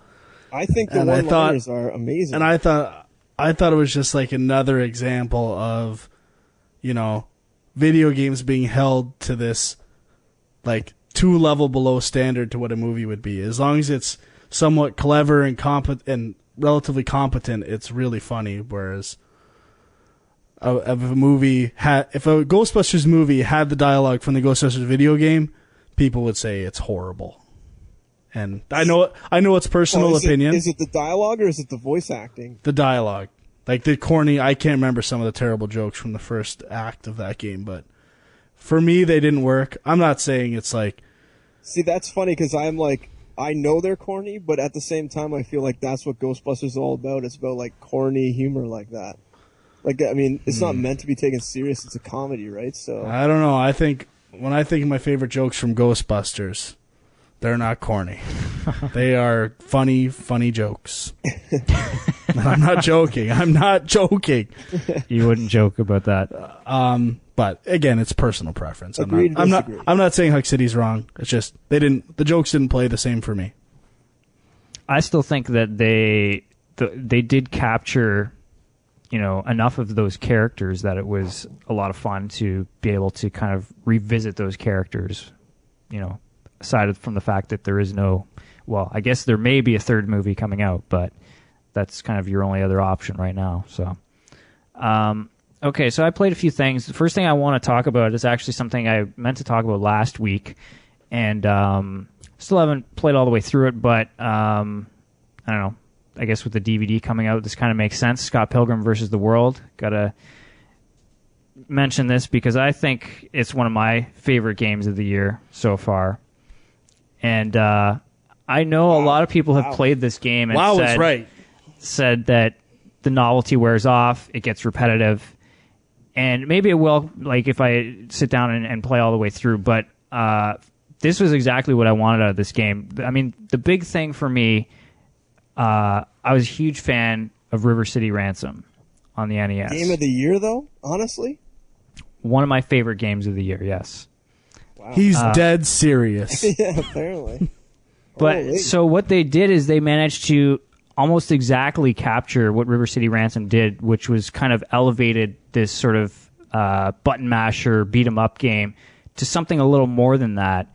And, to the point where they actually have stores where you can go and buy stuff that power up your stats and everything, like exactly like River City Ransom. They've got, different levels where you can level up and unlock new powers, which River City Ransom didn't exactly have that, but it's close enough. And I just think the style of it is awesome. Like, there's a lot of these sort of retro demakes coming out, I guess is what they're calling them, where it's like, we'll make a game in the style of an 8-bit game, but, sometimes they don't quite capture it, and sometimes you kind of think, well, why do I want that? Maybe I don't really want to play an 8-bit game. But this one, I thought the art style was awesome, and the music was awesome, and just as soon as I fired it up, and it just jumped out of the screen at me, and I was hooked. Yeah, I still need to pick that up, but I will say I found the difficulty kind of high when I played it. Yeah. And I also, this is not necessarily the game's fault, probably partially, but when I was at your house and we were playing, just joining a game and getting profiles to line up with characters and stuff was like, we took 15 to 20 minutes. That was just a little getting the right frustrating. It's brutal. And I think some of it is like the profile system on PS3, but yeah, the game didn't facilitate that at all. It was a disaster. Right. But actually, that's the other thing, is that I think for multiplayer, it's a lot of fun. I haven't played as much sort of single player, and I could see that maybe getting a little boring if I was just playing a single player. But I think with other people, it's awesome. And I mean, that's what I loved about River City Ransom too, is that you had two players at the same time. I guess like Double Dragon as well. Two players? You had two players. At the same time. This has 4 players, but two players at the same time kicking ass was a lot of fun. And there was a lot of interaction between the two characters that went on as well. Like, you could pick them up and throw them and stuff like that. So, yeah, I mean, and obviously I'm a fan of the movies and the comics, which helps a lot. If you're not into those things, you probably won't care as much about this game. But, I mean, I'd be willing to say that this game is almost a better adaptation of the comic than the movie is. So, there you go. That I can deal with. I think we're on the same page with that. Okay. So that's a big recommendation from me, but obviously, I can understand why people would not dig it. For me, it was exactly what I wanted. So I also played some PSP games. Picked up a PSP.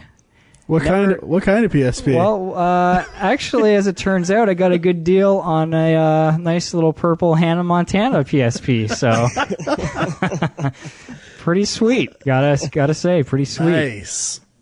But I never really thought I was ever going to pick up a PSP because I wasn't really interested in any of the games on it, and I always kind of said, I was the guy who was like, I don't want to play like a full-blown 3D next-gen game on a handheld system. I'd rather play like an 8-bit kind of old-school game. But now that the 8-bit old-school games are everywhere, you can get them on Xbox Live and WiiWare and wherever else. Now I'm kind of like, I wouldn't mind playing God of War on the go, which is, when we were on our cruise, it was kind of a suitable game, I guess, to play while you're exploring Greek ruins. But God of War Chains of Olympus was pretty awesome, I gotta say, on the PSP. And it's short, and it definitely feels like they tried to sort of artificially extend it at times with just like more waves of enemies. But aside from that, I mean, it's God of War, and I really liked even some of the the weapons that they had in this. Like I really liked the shield, the reflecting attacks back mechanic was a lot of fun, I found.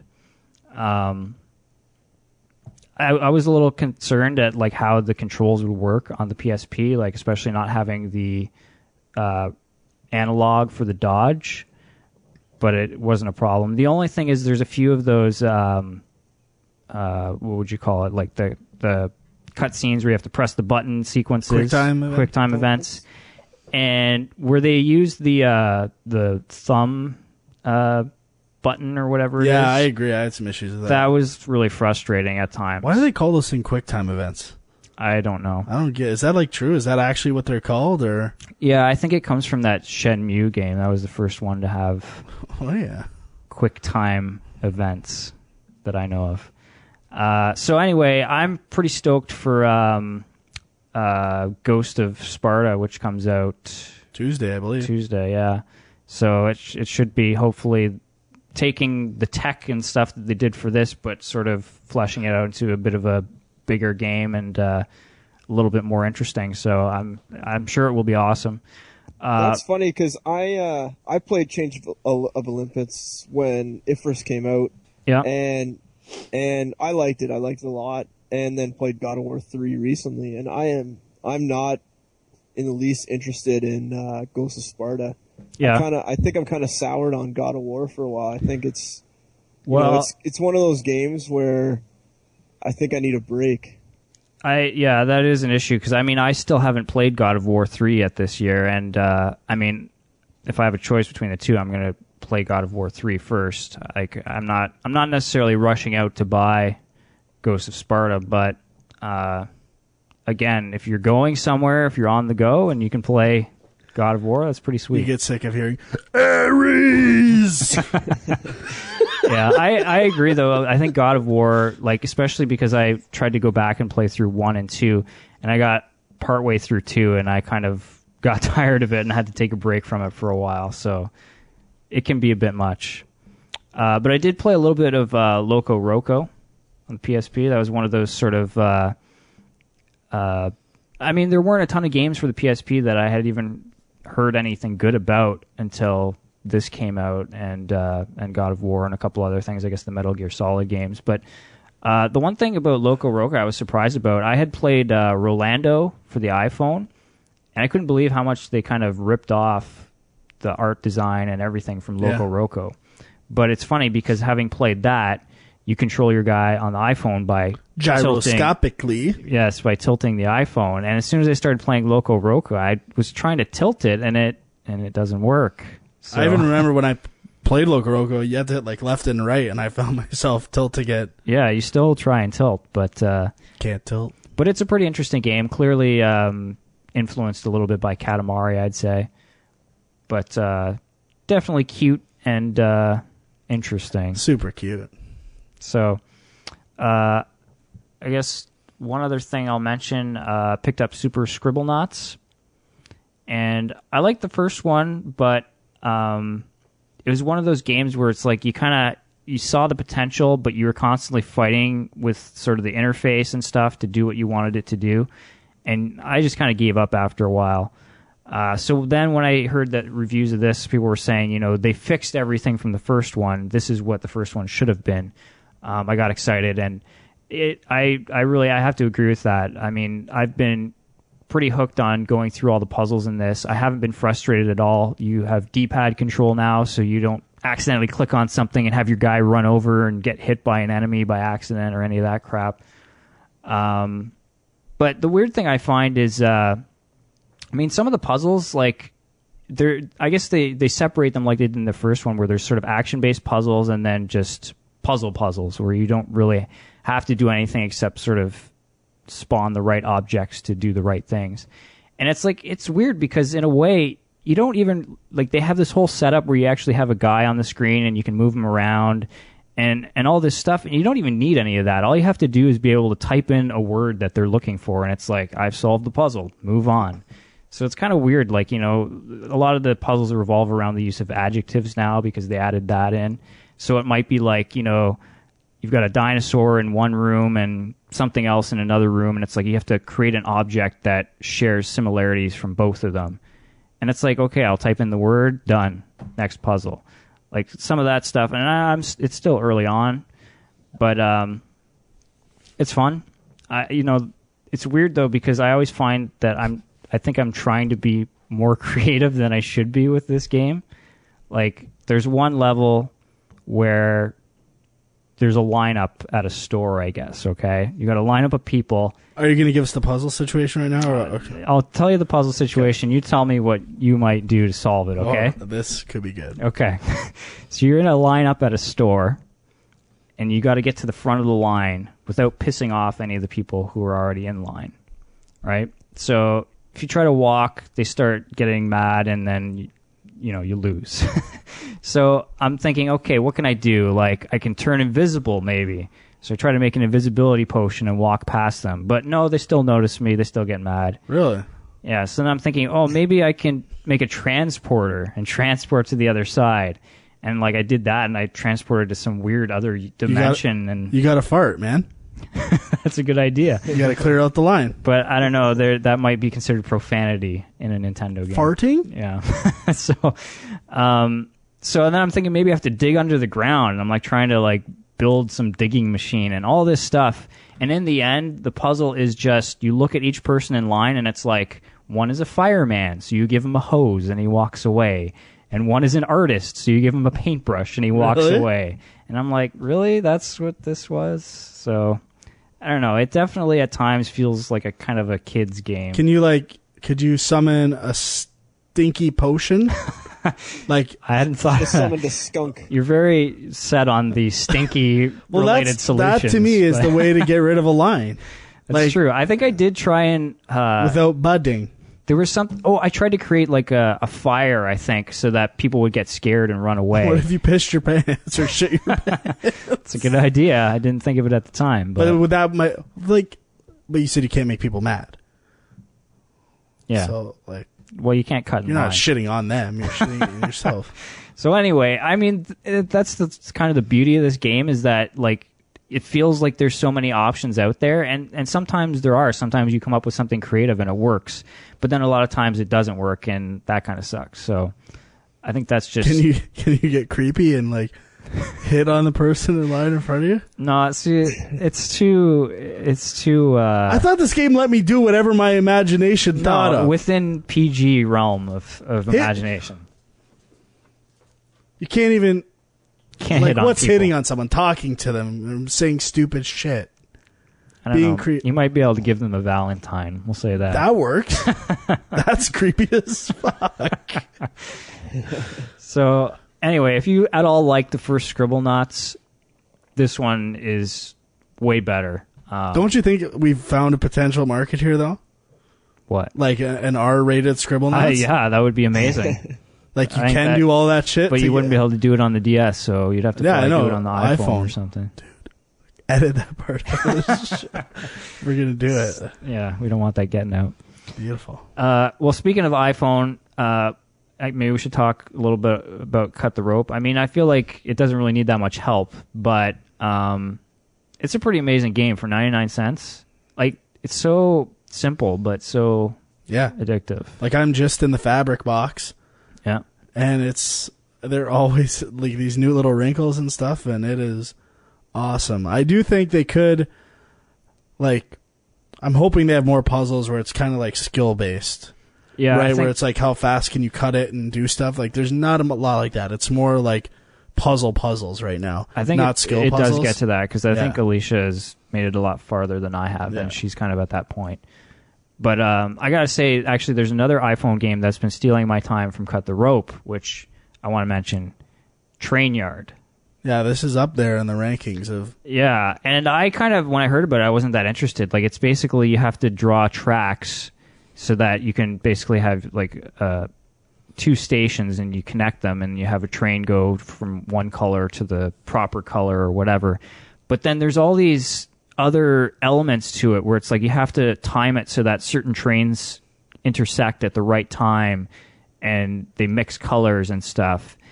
And I got, like, just straight up puzzle games, it's one of the best just puzzle games I've played in Really? a long time. I've actually been playing Drop 7 quite a bit, which is another puzzle game, kind of Luminous Tetris / Sudoku kind of thing. And one night I got really addicted to that out of nowhere. I was just playing till like 4 a.m. What a disaster. But I am finding right now, like, it's hard to get, for me anyway, to really make big jumps. Like, I find I'm kind of as good as I'm going to get, and it's luck, like how many 1s and 2s, which won't make sense if you haven't played it, but it's more how the board falls out than it is how good I am at it. So yeah, I hate that crap. Fucking bullshit. But I mean, Trainyard is like there's no real skill involved in it. It's strictly like just like a mental problem solving kind of thing. But the way you kind of can pick away at the problem and use trial and error is like you always feel like you're almost there. Have you tried the air traffic controller game yet? That's sweeping the nation. Flight control? Yeah, whatever. Yeah. Is that good? It's amazing. Yeah. Yeah. But again, I don't get as addicted to sort of skill-based games because when it gets really hard, I just give up. What about Fruit Ninja? Haven't tried it yet. What? Are you Huck City is just like thinking, what are these guys talking about? Fruit Ninja, like in terms of like a skill and like a game mechanic is by far my favorite thing on the iPhone. Really? It is incredible. Like it's similar to Cut the Rope, right? Because you're just slashing stuff with your finger. To say Fruit Ninja is just cutting stuff. Okay. I guess I what was that? boundaries. What was that, Andrew? I said, have you guys played Eat the Cheese? I eat a lot of cheese. I thought we were just making up names. Oh, no, man. But based on name alone, that is a game I would buy. That is a catchy name. I love cheese. Maybe I'll make that game. Edit that out, too. Take that to Chillingo. They'll like it. Eat the cheese. All right. Ending. I guess we should move on to our hot button topic of the week. We still got to do that? We still got to do it, which I don't think this is going to be too long of a discussion, but I know some people wanted us to talk about this, and I think it's an interesting topic. Licensed games. Do they all suck? And if so, why do they all suck? Go.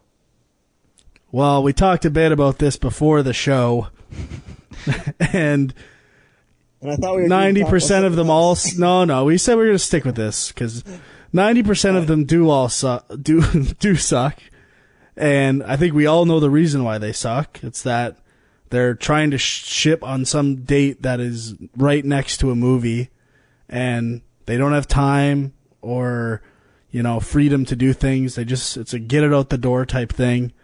And they have to match like the movie. Yeah, exactly. Really, when they start development, they're going on a script. They have no, it's not like they're watching the movie and copying it. They kind of have to adapt as they go. Yeah, that's true. Yeah, and it's like that's why they're almost usually always bad. There are obviously a few exceptions to the rule. I know, like some of the ones off the top of my head I came up with were Aladdin for Sega Genesis. Nice. Great game. Probably the greatest licensed game. Obviously. Now, does this count as a licensed game? Batman Arkham Asylum. Like, I think... No. Well, see, that's what I wanted to say, that there is a distinction. I think the licensed games that don't suck usually, like you were saying, aren't based on a movie. They aren't trying to hit a release date. They're just sort of properties... Okay. Taking a character, like, the X-Men Legends games, I happen to dig those. Those are based on a franchise that exists, but they're not, a movie specifically. Okay. So if that's the case, then there is... Maybe movie tie-in games. Yeah. There is only one good movie tie-in game, and that is Aladdin for Sega Genesis. Buddy, GoldenEye. We talked about it before. And the reason for that being that it wasn't... Shipped a year and a half later. Yeah, which is funny because I think a lot of people, when they initially heard there's a GoldenEye game coming out, they're like, what? Why would I want to play, a game for a movie that's like 2 years old now? Little did they know. It was amazing. But, go ahead. I just said revolutionary. Well, yeah. But I think there are some other ones. One that comes to mind, maybe not amazing. Chippendales for Nintendo. Okay. Negative. Just thought of that one. This one, okay, not amazing, but definitely not horrible. Spider-Man 2. Yeah. Good. I thought that game was great, actually. Didn't play it. Okay. I mean, Really? It was a lot of fun just swinging through the city and stuff like that. Now, another one that I've heard recently that is surprisingly supposed to be good is Toy Story 3. Yeah, but they say it's more the toy box aspect to it, where it's like this city with toys or something. I don't know what the fuck's going on. Isn't there like two sides to this game? One is kind of like the single player story, and then the other is this like kind of random toy box level where it's like kind of open world sandbox kind of thing where you're... Yeah, I guess so, because maybe the fact that they're not just trying to retell the story of the movie there. But, I mean, that's the thing. All it takes... I don't think licensed games have to suck. I mean, it's maybe people get lazy because they think, we have the brand name already. People are going to buy this. It doesn't matter if the game's shit. But all you have to do is be a little creative with it. Like, you don't have to literally... scene by scene retell a movie or whatever. Like you can. I think part of the reason too could be, from being inside and having worked on licensed titles, the pull from the publisher, the pull from the licensee or licensor, whoever it is. They obviously have an opinion, so you have to respect it. I mean, it's their property. You can't just go and make the game you want to make all the time. That's true. I mean, normally you just have the publisher telling you what to do, but now you have the publisher and, like Disney or Marvel but I mean, you have more people sort of like trying to put their hands in the pot to make the final decisions. And, it's a longer approval process too, not just, total number of ideas, but it takes longer for something to get approved. And then if it doesn't get approved, well, you got to go and rework it all. Well, that takes time. So if you run out of time, then you're screwed. I just thought of something. We were just talking about Scott Pilgrim versus the World. Yeah, I think that's a game that did the right thing, right? Like, totally separate idea, concept, and just kind of exist on its own. And they did manage to hit the release date pretty much of the movie, so... Yeah. Get a real boner they also had game, the comics to go off of as well, and they were going more the comic route. They weren't basing it off of That's true. The movie visuals, anyways. That's a good point. Any other licensed games that don't suck that you guys can think of? Tailspin for the Sega Genesis.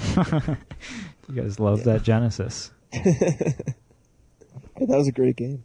DuckTales for Nintendo. All right, so and the Teenage Mutant Ninja Turtle games are good. Yeah, that's a pretty good franchise to license. That's true. But again, is it not tied to the movie, right?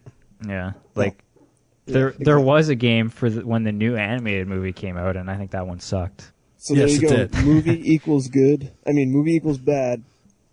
Normal equals good. Equals Aladdin. Write that shit down. All right. Okay, so let's get on to some junk mail, and we do have a few emails from people. Let's start with this one, being that it's Halloween coming up. We got an email from Jason, and actually this was initially sent to Film Junk, but since part of it kind of applied to games, I thought I'd bring it over here. He says, hey guys, since it's October, I do an annual horror fest at my house. I recently watched Jacob's Ladder for the first time. I loved it. It's creepy-ass imagery and a great story. Wanted to know what your thoughts are on it, as well as the Silent Hill video game franchise, which obviously got a lot of inspiration from it. And also, he wanted to know if we could do basically a list of some of our favorite horror games. So we're going to try and do individual top 5 horror games. So before we do that, Silent Hill, any thoughts on these games? Have you guys played them? Are you fans? I have never played a Silent Hill game. Really? I'm embarrassed to say yes. Well, I guess that's not surprising since you don't like scary movies. Yeah, I know, but I still would like to try the games, but I don't know what it was. I just I think it was more, I didn't play the first one, and I just got, I didn't want to play the second one without playing the first one, and just compounded, and it's like, what's the point? I'm never going to play all 5 of them, or however many there are now. Yeah. I played, I think, a bit of the first one and some of the PSP one. I can't remember which one that is exactly in the series, but I also am not a big horror game fan, but I find that with horror games in general, I find like the first, like, I don't know, half an hour or hour of the game just freaks me out, like, every time. But then there's a certain point in horror games where it just doesn't really become scary anymore. You know the, like, 1 or 2 scare things they do, and then it just becomes like a normal game. And I find I have troubles making it to that point. There's only a few games I've played where I actually make it past that point and so they actually just start enjoying the game of it. So they I don't scare play you that off, many. is what you're saying. Yeah, that's right. Scaredy cat. Well, I've only played Silent Hill 2, and I've only played a bit of it. And I was all pumped to get into this game because I heard so many good things about it. And I just love the idea of exploring this, spooky town and whatnot. And the one thing I could not get past, and I think they fixed this in later versions. The fog? No, I'm okay with that. Okay. The one thing I could not get past in Silent Hill 2 was the tank controls. Why are you looking at me like that? Oh, I'm with you, man. Okay. Like, it sounds terrible already. Yeah, like that. I'm pretty sure they How fixed is there that. a tank? Like, Well, because you have to basically turn and then move forward. Turn, move forward. It's you're the like a original tank. Resident Evil. Yes. Oh, okay. I thought you were controlling a tank at some No, point. no. I would have loved that. Tanks are shit. Believe me. Oh, okay. Well, that's not too bad. I'm pretty sure they fixed it in later versions, but that was like the first 2 for sure had that. And I think the first couple Resident Evils had that too. And that's just, I can't handle that shit. Dwight's got to draw the line somewhere. What can we Don't say? do Yeah. tank controls. What can I say? Little things bug me, and then I just have better things to do. So, but I do like horror games in general. I think you want to talk about sort of games aspiring to movies, aspiring to trigger emotions in people.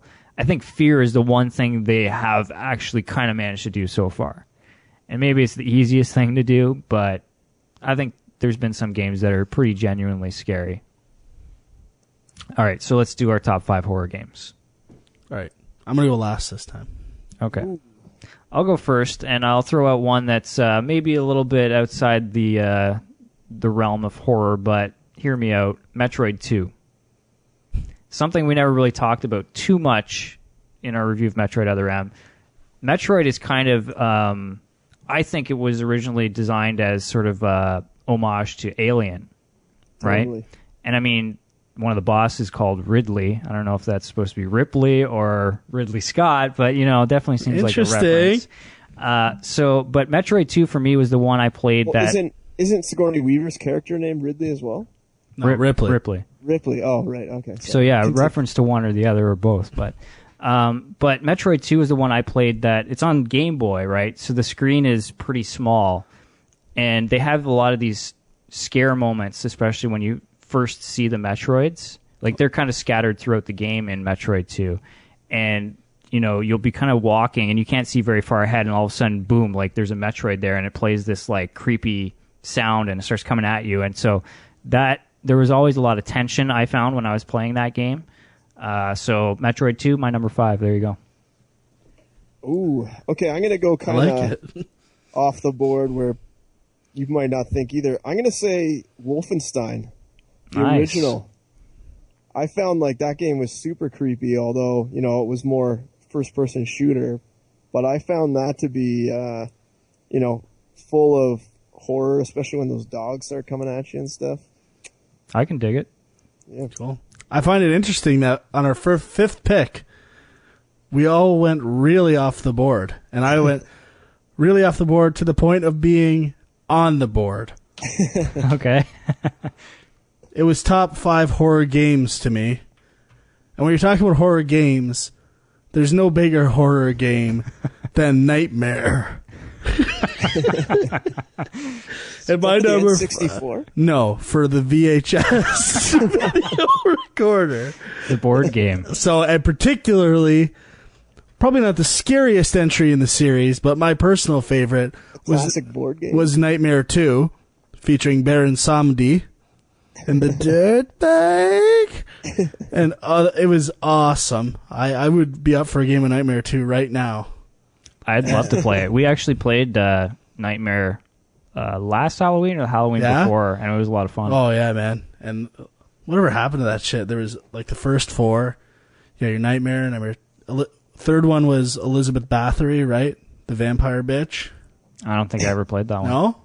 And then what was the 4th one? And it was actually called Atmospheres. No, that's after Nightmare. There was 4 Nightmares, and then there was 2 Atmosphere games. Okay. I think I have Atmosphere at home. If you want to dig it up, We should play it tomorrow.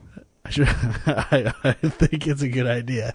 Okay. The best part of Atmosphere is like the way you win is you write your biggest fear in and put it in this like plastic fucking shit case in the middle, and when you win and you get to the end, you have to pick out your fear, and I think if it's yours, you lose. You're out. Nice. It's awesome. Anyway, for me, my favorite entry at number 5 in the Nightmare series, Nightmare 2. Okay. Thanks for that off the board entry. Next. All right, my number 4 is I don't know how many people have played this one, but it's called Siren Blood Curse. It's The PSN? Yeah, they released it on PSN a year or 2 ago, and I only downloaded the first 4 chapters, but I thought this game did some pretty interesting things. Like the thing that stood out to me is, well, I guess the main mechanic is that you can sort of take over people's. I don't know if you're taking over their mind or what, but so you can see through their eyes. And so you kind of have to do that in order to see where sort of the safe areas are to get through it. And there's sort of these zombie-like monsters that are after you. But the thing is, you can never, like most survival horror games, it's like you've got a gun. And I guess some of the tension comes from usually you don't have a lot of ammo or whatever. And this one, you can pick up weapons here and there, but they're not really... You can't actually kill these monsters. You can kind of slow them down, but you can't actually kill them. So really, it's more of a stealth game. You're trying to hide from these monsters, and you're trying to sneak past them, which really, I thought, added a whole other element to survival horror that I hadn't really seen done before. So definitely worth checking out. Huck City? My next? Oh, I'm going to go with Left 4 Dead as my number 4 entry. Great choice. I thought that game really captured the kind of 28 Days Later kind of zombie flick feel, and I thought it was awesome. Definitely. Frank? My number 4 is Dead Space. Okay. Which I actually wanted to revisit leading up to Dead Space 2, and I remember being some good jumpy scares in there. Good for some people, not so good for others. But it had great mechanics, and the horror, like, kind of space horror sci-fi theme just added to everything. So, nice. Awesome game. All right, my number 3. You ready for this? Eternal Darkness. Interesting. I'm throwing this one in because, hey, I did not work on this game. And honestly, I think, I don't think it's a perfect game, but I think one of the things they got right is the atmosphere. And just the messing with your head, and it definitely does some pretty creative things to freak you out. And there's also, like, with the story, as it kind of slowly reveals what's going on, it's this, you're kind of unearthing more and more of sort of a bigger monster than you thought you were, I guess. So yeah, I definitely dug Eternal Darkness. Nice. My number 3 is Resident Evil 4. And I'm actually going to put that specifically on the Wii. Oh. Definitely my favorite Wii title probably to date. And it's just a lot of fun with those Wii controls. Okay. And, scary too, I guess. My number 3, Eternal Darkness. What? Me and we see eye to eye. I think the sound is a huge part of Eternal Darkness. Like, For sure. kind of weird shit in the background and stuff all over the place. And, you know, it's not going out of its way to necessarily scare you with, like, fucking hell dogs jumping out of mirrors. But, like, if you have a torch popping loud and other stuff like that, like, really sets the atmosphere and stuff like that, where it's not all about cheap thrills, you know? Absolutely. Okay, so my number 2 is Left 4 Dead. And, you know, there's been a lot of zombie games, but I don't think a lot of them are basically just action games. Like, there's not a lot of actual horror to them.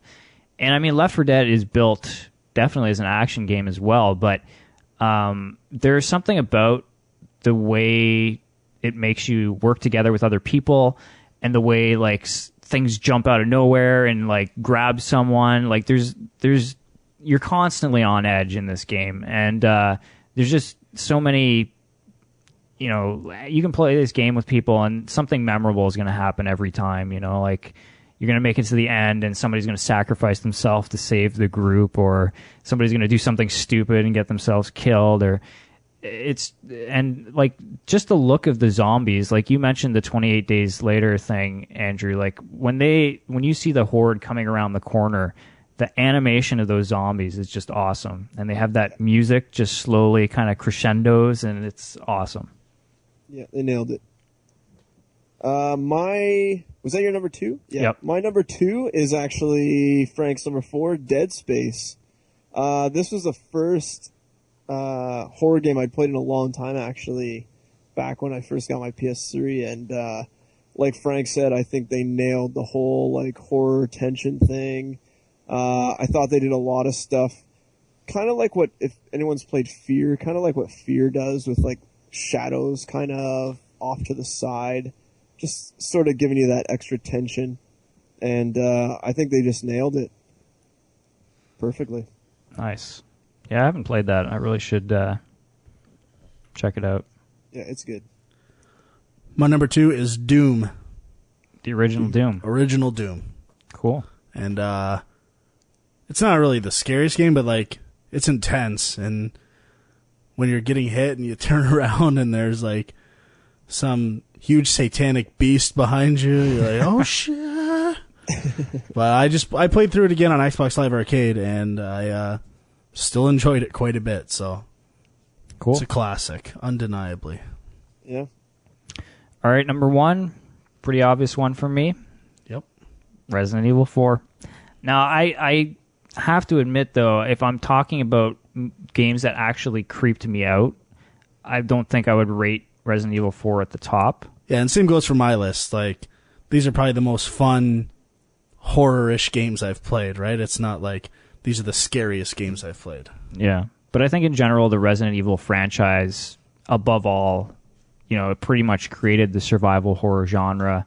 And I mean, I remember playing the first Resident Evil game, and of course that first moment when those dogs come through that window is just, it fucks you up. Yeah, man. It's amazing. Well, if I'll jump in here, Sean just totally ruined every point I had. Because my number 1 is Resident Evil 1, the original. You know, I mean, they set the bar, and I remember the first time I played that game, it just scared the shit out of me. So, I mean, can't top that experience. And I don't think going forward you'll be able to.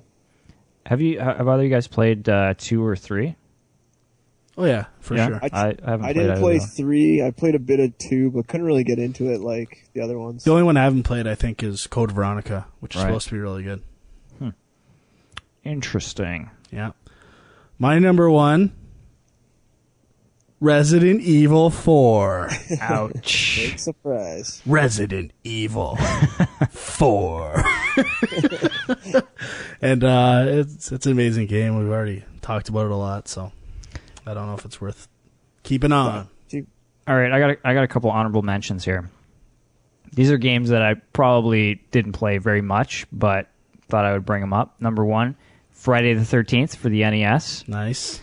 I don't remember anything about this game, like what you're actually trying to do. All I remember is you go into, like, cottages or whatever in camp. I just remember walking around the lake. And every time you went into one of those cottages, there was a chance Jason might be there.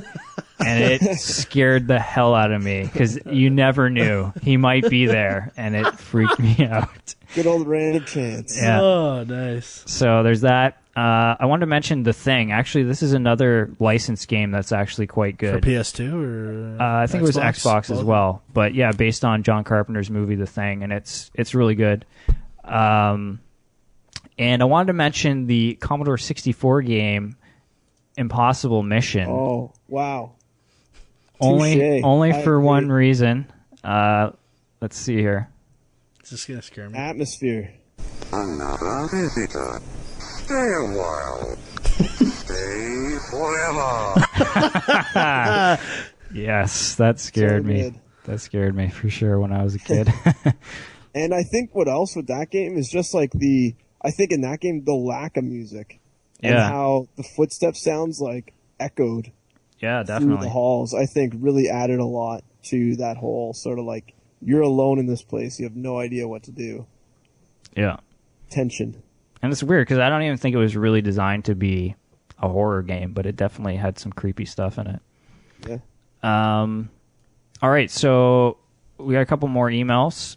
Bard says, what are some of your most frustrating gaming experiences? Maybe difficult bosses, puzzles, terrible control mechanics, and or disappointing sequels to favorite games?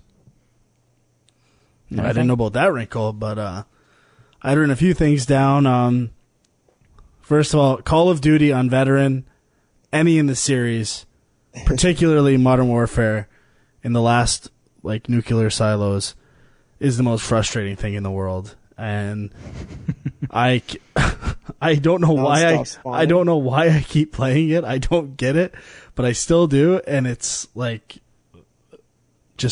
I just want to break shit. And I usually am pretty calm playing games. Like nothing really gets me to that point except for that game. In the same respect, Killzone 2 on its hardest difficulty is really bad, particularly, which I can't even make it to, but I know it's impossible on the first two difficulties. I can't even imagine the final boss. I'm at the final boss right now. Yeah. No chance in hell. of Yeah, beating that. it's brutal. And then Battletoads is probably a thing on a lot of our lists. Yes. The speeder bikes, no doubt. Absolutely. And I guess disappointing sequels, probably Banjo-Kazooie for Xbox 360. I still don't dislike it, but why you gotta fuck with a good thing, man? You had it. You had Banjo-Kazooie. Why do you have to mess around with it? It's actually quite a sore spot with me. Yeah. Oh. Yeah. You want to go, Dwyer? Or? Yeah, I don't really have too much. I mean, I was just going to mention again Ninja Gaiden. I can remember being so psyched for that game, and when it came out on Xbox, picked it up, came home, put it in, and I played to the first boss, which isn't even really a boss. It's the just guy a in guy, the dojo? Just a guy training you. And I swear, I could not beat him. I tried for like an hour, and I think I finally beat him. Using a talisman, no doubt. I don't know. I got past it, but I think at that point I was like, you know what? I just spent this long to get past a guy that's not even really a boss. Forget it. And I don't think I ever went back to it. So that was it. More tough love from Dwight. Yeah. Well, I'm going to chime in with some old games right now. TMNT on the Nintendo. Yep. The first one. Or whatever it was called. Ninja Turtles 1, whatever. Yep. That stupid swimming through the electroshock seaweed. Water levels always suck. So frustrating. Basically any Mega Man game that has a number after it. Yep. Also frustrating. This one might be kind of different nowadays, but for me, old adventure games. I'm talking before the days of the internet, when FAQs weren't accessible. That's a good point. Yeah. If you got stuck on an old adventure game, you were fucked unless one of your friends had already beaten it. I mean, in a way, that was some of the fun of the game, was like trying to find people who had played it, and you'd hear about little bits and pieces like, oh, this puzzle you solved through this, but I don't know how you solve this, and like there was never just a walkthrough that you could just refer to at any time. That's right. And the manuals didn't have any sort of, hints for you. Yeah. And I found that, like, you know, you could think, especially in the older games where you physically had to type something, you know, you'd think what you were saying is completely obvious and, like, you know, just pick that shit up. But the game doesn't think you can pick that shit up, you know, and they're telling you so. So, you know, you can't do anything. And it's really frustrating when you get in situations like that where, you know, something you think is a completely valid solution is not. And you can't really, you know, once you get in that mind frame, you're done. Right. So the only other, I have two more quick ones. I found Zelda, the Twilight Princess, frustrating. I think just because it was so long. I'll tell you what I found frustrating in that stupid game. The fishing. What? The fishing right at the beginning of the game. I tried for like an hour to catch a fish, and I didn't know all you had to do was pull up the stupid thing. I could not get it for the life of me. User error. And the last one that frustrated the shit out of me, older Madden games. I used to play older Madden games, and on like the hard difficulty, whatever it was, all Madden, and that computer would cheat so bad that, you know, it was to the point where I was on the verge of throwing controllers. Actually, that just reminded me of something. Super Mario Kart. Not the original, but when they came out with, I guess it was the N64 one, that game was really bad for... Lightning and... Yeah, just shit fucking you up. If you were way ahead of everyone else, something would always happen. And like I know why they did it, but that was really annoying. And I mean, even just when you're playing single player against the computer, like, there's so many things that would happen that would just feel unfair. All right. Yep. So, next question. This comes from the Kid Stays 88. I'm not sure if you guys play MMOs or not, but I was wondering what your favorite ones are, what you like about them, hate about them, what your opinions are on the slew of officially licensed projects that have come out and are slated to come out, such as Star Trek Online, Star Wars The Old Republic, etc. So I don't know how much we want to get into this, but... I will not. I have never played an MMO. The only one I've played is WoW, and I really like it. I tend to like different things than other people. I like the artwork and the world itself, and just looking at it and doing quests here and there. And I'm not quite as into the raiding and dungeon stuff, but and the co-op aspects, which I guess is supposed to be the appeal. But for me, just that game draws me just based on its look alone and art style. You would just prefer a massively online role-playing game than multiplayer. What? No. You want an MMORPG, not an MMORPG. Yeah, I guess. Well, it's a good point. I've only played... I've tried a few. I can say the only ones I played at any length are City of Heroes and WoW. And City of Heroes I loved. I was hooked on that game for months. But that was my first MMO, so I think that was kind of, you know, I just got hooked on the whole idea and being able to play with friends and co-op. And I loved that stuff. But then after a while, kind of got bored of just the grinding of it and all that. But it was a lot of fun in that game to work towards new powers and stuff. And just the fact that you could customize your character so much was awesome. And WoW I liked, but I kind of wasn't as committed to it as a lot of my friends when it first came out. And so they all kind of just leveled up and left me in the dust, and I just kind of lost interest. And I think part of it, too, is I just didn't want to let myself get completely sucked into this game and where that's all I was doing. And I think that's the big problem with MMOs. I love the idea of them. I love what the potential is there. But the fact that you have to commit so much time to these games, and that if you don't commit the time, you just can't play them, I don't think is... I mean, we need to find a way around that. I mean, I guess you could just, you know, fire up Halo Reach and play through that on co-op with a friend, and it's kind of the same experience. But the idea of walking through a world where all these other people are real people that you can interact with is awesome. But just the level grinding sucks. I was psyched for that Huxley game when they announced it, and it still hasn't come out. I don't know if it ever will. Is that a first-person shooter? I think that's what it was supposed to be. I think that's the next big step. Like, someone who successfully does a shooter online. Hasn't Bungie been saying they were going to do, like, a Halo one? Well, apparently they were getting, like, consulting help from WoW people, I think. I read recently this week. But there was some game that was like that. I think Tabula Rasa or something. But I never, I never played it, so I don't know. That was by Richard Garriott or whatever, right? I think so. Yeah. I did try The Matrix Online a little bit at one point when it was free. And Reed Farrington has been bugging me. He picked up Star Trek Online for cheap, and he wants to come over and try it out. But again, it's such a time commitment, you know?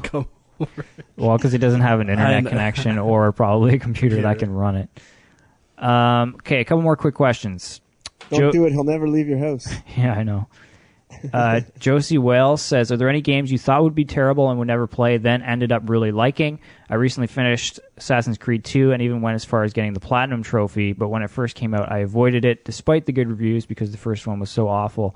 I've never been so wrong about a game.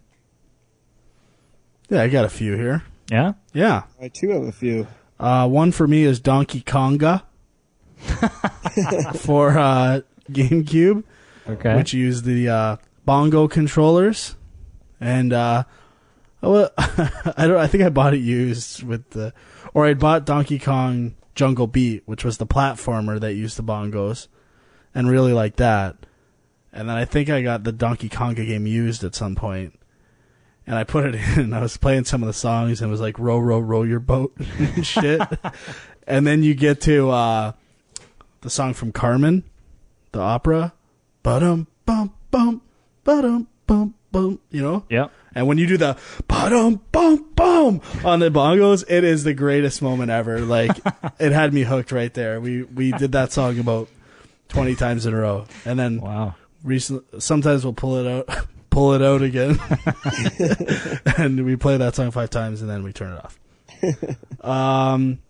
The Blast Corps was a game that for Nintendo 64 that just I didn't think would appeal to me at all. It's like driving dump trucks and other construction equipment around and doing stuff, but I love that game. The 50 Cent game for Xbox 360. Yes. Like, I got it kind of as a joke, but it's a lot of fun. And listen to 50.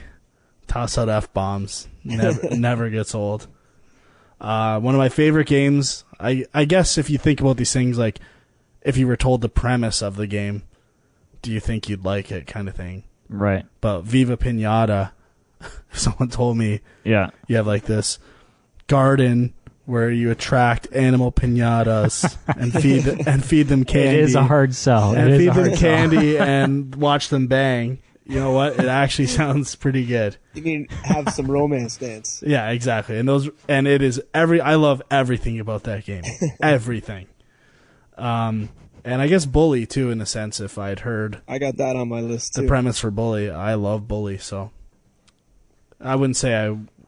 See, I thought I would love Bully, and then. But did you think you'd love it because of who was making it? Not. No. I really like the idea. I like the fact that they were doing something different from GTA. But I didn't think but it was the people who made GTA. A schoolyard would fit in with the whole GTA type gameplay. Why don't you go play some Farmville? They're doing something different. That's true, they are. Actually, I don't really have much. Sorry, was that? That's it for me. The only thing that came to mind, and this is kind of stupid, but the Burger King games. Oh, beautiful. Sneak King. They released, yes. I mean, I picked the first one up just kind of as a joke, and then I ended up picking up all 3 because it was actually pretty fun. So good call. Yeah. Never played them, but not disappointed I didn't. Huck City, what do you got? All right, I got 2 sort of in the same vein right now. Beetle Adventure Racing and Diddy Kong Racing, both for the N64. You know, kind of like the same vein of Viva Pinata. You look at the names, look at, like, you know, what's behind them. And I totally would not think I liked them, but both were amazing, like, sort of kart racer type games. Yeah, Diddy Kong Racing is, like, when I think about that, they did something that I don't think I've seen in any other game, really, since. And it was awesome, which is, like, the boss races.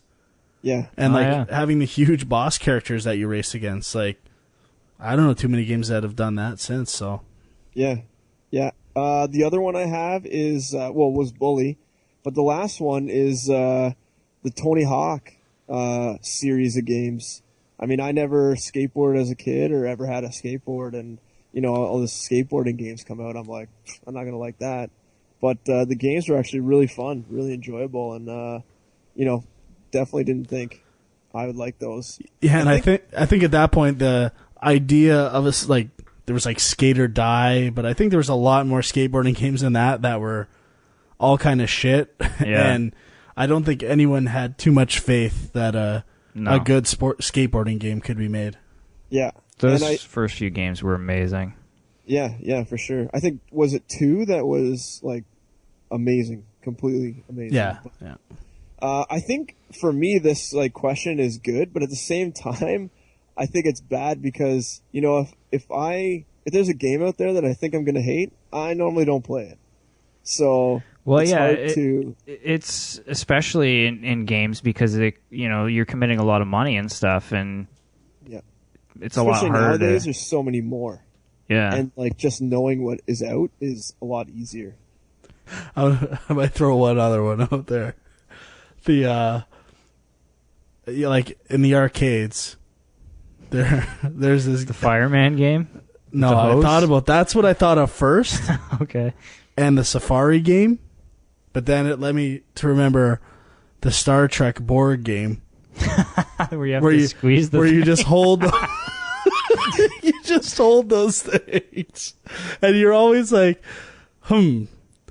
I know I shouldn't spend money on this, but I'm going to anyway.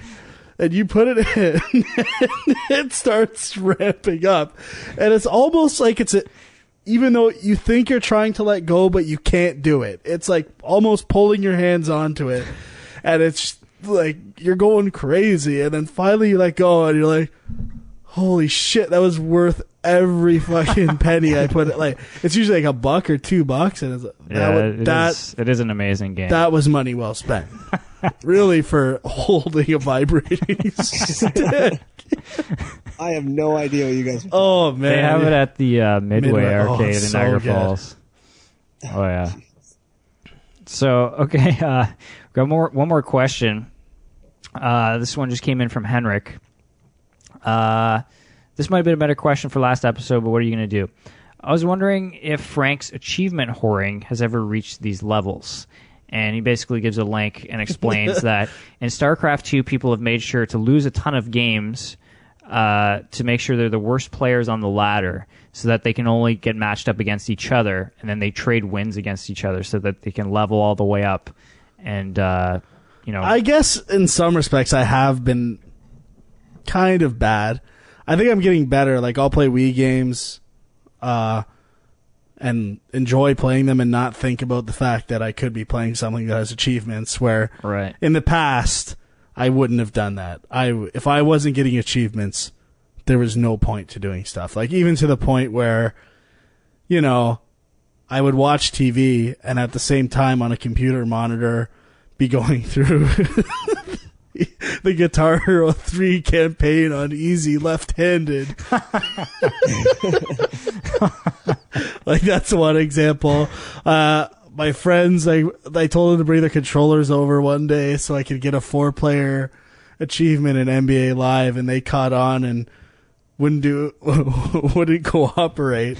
And thankfully they forgot their controllers at my house, and I still got to do it. And I called them and I said, I'm like, hey, you forgot your controllers here, boys? They're like, you didn't. I'm like, I did. And I guess the worst I've ever been, or one of the worst, was, and this is the worst thing, that EA shuts down their servers for games that have online achievements. And so, there was one online achievement for NCAA 07, and they were shutting the servers down the next day. So I found out they had a copy at Future Shop for $1. So I went and bought that, hooked up both. I have 2 Xboxes, a backup in case the one goes down.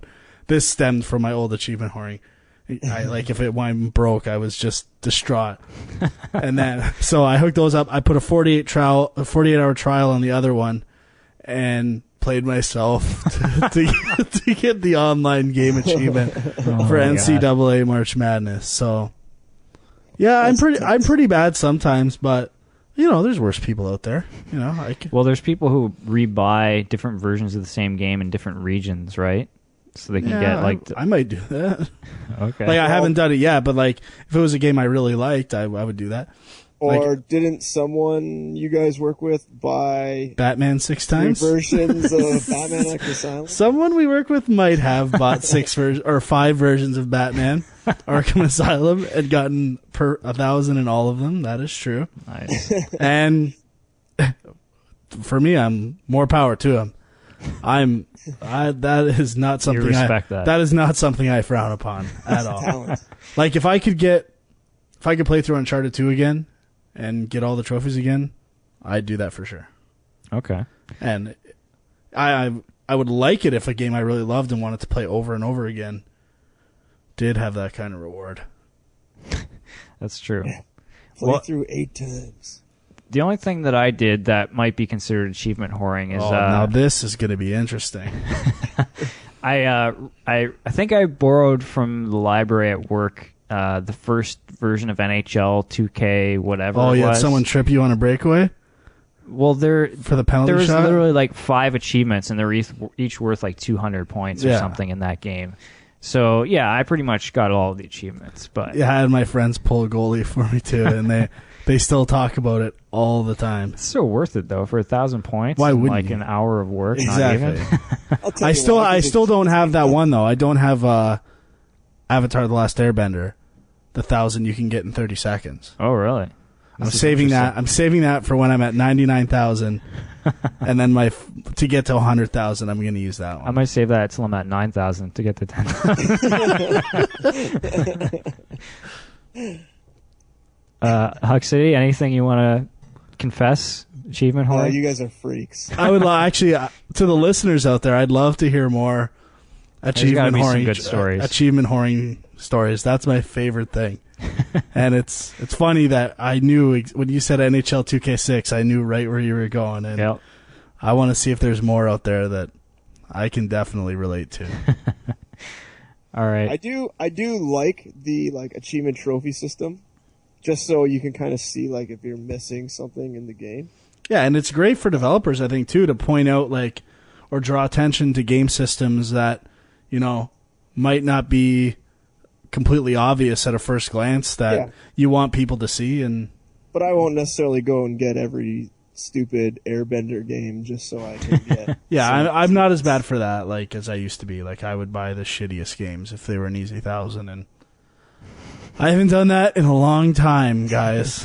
A long time. It's good to hear. 2 years you've been sober. Yeah. Of achievements. Secret Service, I've thought about it. I have it. I haven't put it in the system yet, so. That might be even worse. All right, so that's kind of bringing us to the end of the show. Good question, though, Henrik. I love talking about that shit. Yeah, that was good. Yeah, and definitely thanks for the emails, guys. If you want to get in touch with us, if you have questions for the next episode, filmjunk@gmail.com is still the address, but you can leave them on the forum as well, or on Facebook, I guess, as well. Okay, so upcoming releases for the next month. So I guess we're pretty much looking at November at this point. So I've got a list of some stuff. I don't know if there's some stuff I'm missing here, but I'm just going to read it off. So GoldenEye for the Wii, November 2nd, I believe. There's also the other new Bond game. I forget what it's called, Bloodstone. I don't know if that's the 2nd or if that's the week after, but it's coming out this month. God of War, Ghost of Sparta for PSP. Microsoft Kinect. Definitely psyched for that. Did you guys see the preview for Sonic Riders today?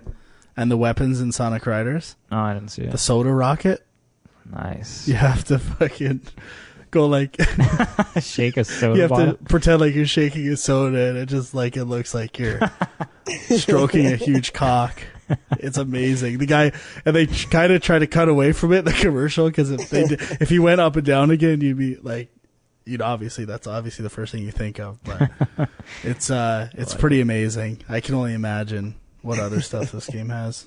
Oh yeah. Call of Duty Black Ops November 9th. NBA Jam for Xbox and PS3, I believe, November 16th. Yep. EA Create, November 16th. And also same day, Assassin's Creed Brotherhood and Marvel Superhero Squad and Need for Speed Hot Pursuit.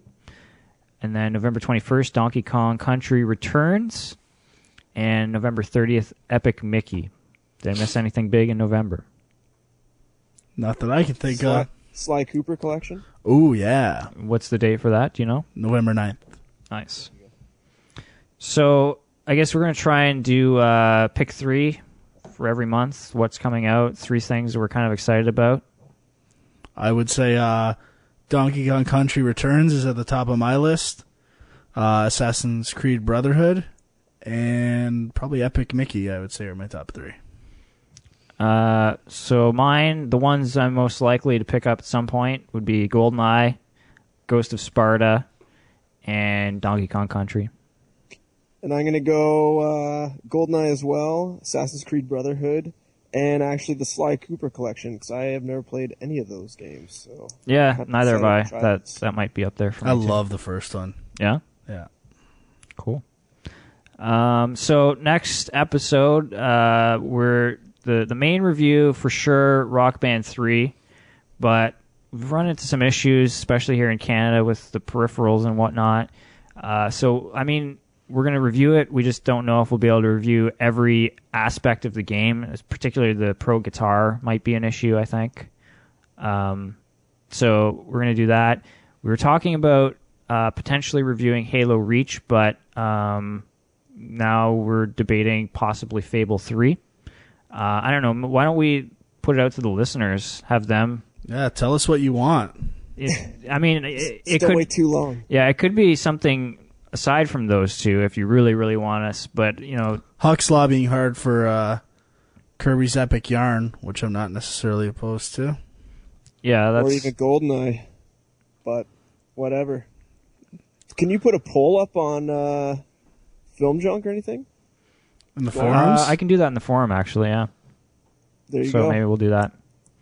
But definitely Rock Band 3, and then something else. And we haven't really decided what we're going to do for December. That's going to be probably an even harder choice, but we'll see. So that's about it. Anything before we... No, Donkey Kong Country Returns, no? Well, okay. Easiest choice ever. So anything else before we wrap this puppy up? Nope. Happy Halloween. It's been almost 3 hours, so another Jesus. solid podcast. I guess we shouldn't wait 2 or 3 weeks. It just gets that much longer when we wait. Well, this one was, like a month and a half between? So. Yeah. So anyway, definitely thanks for listening. Subscribe, rate us on iTunes, tell your friends, everything. You want to try and get the word out there, get people participating in this one. And, of course, become a fan on Facebook. So that's about it. Thanks for listening, and we'll see you guys next time right here on Game Junk.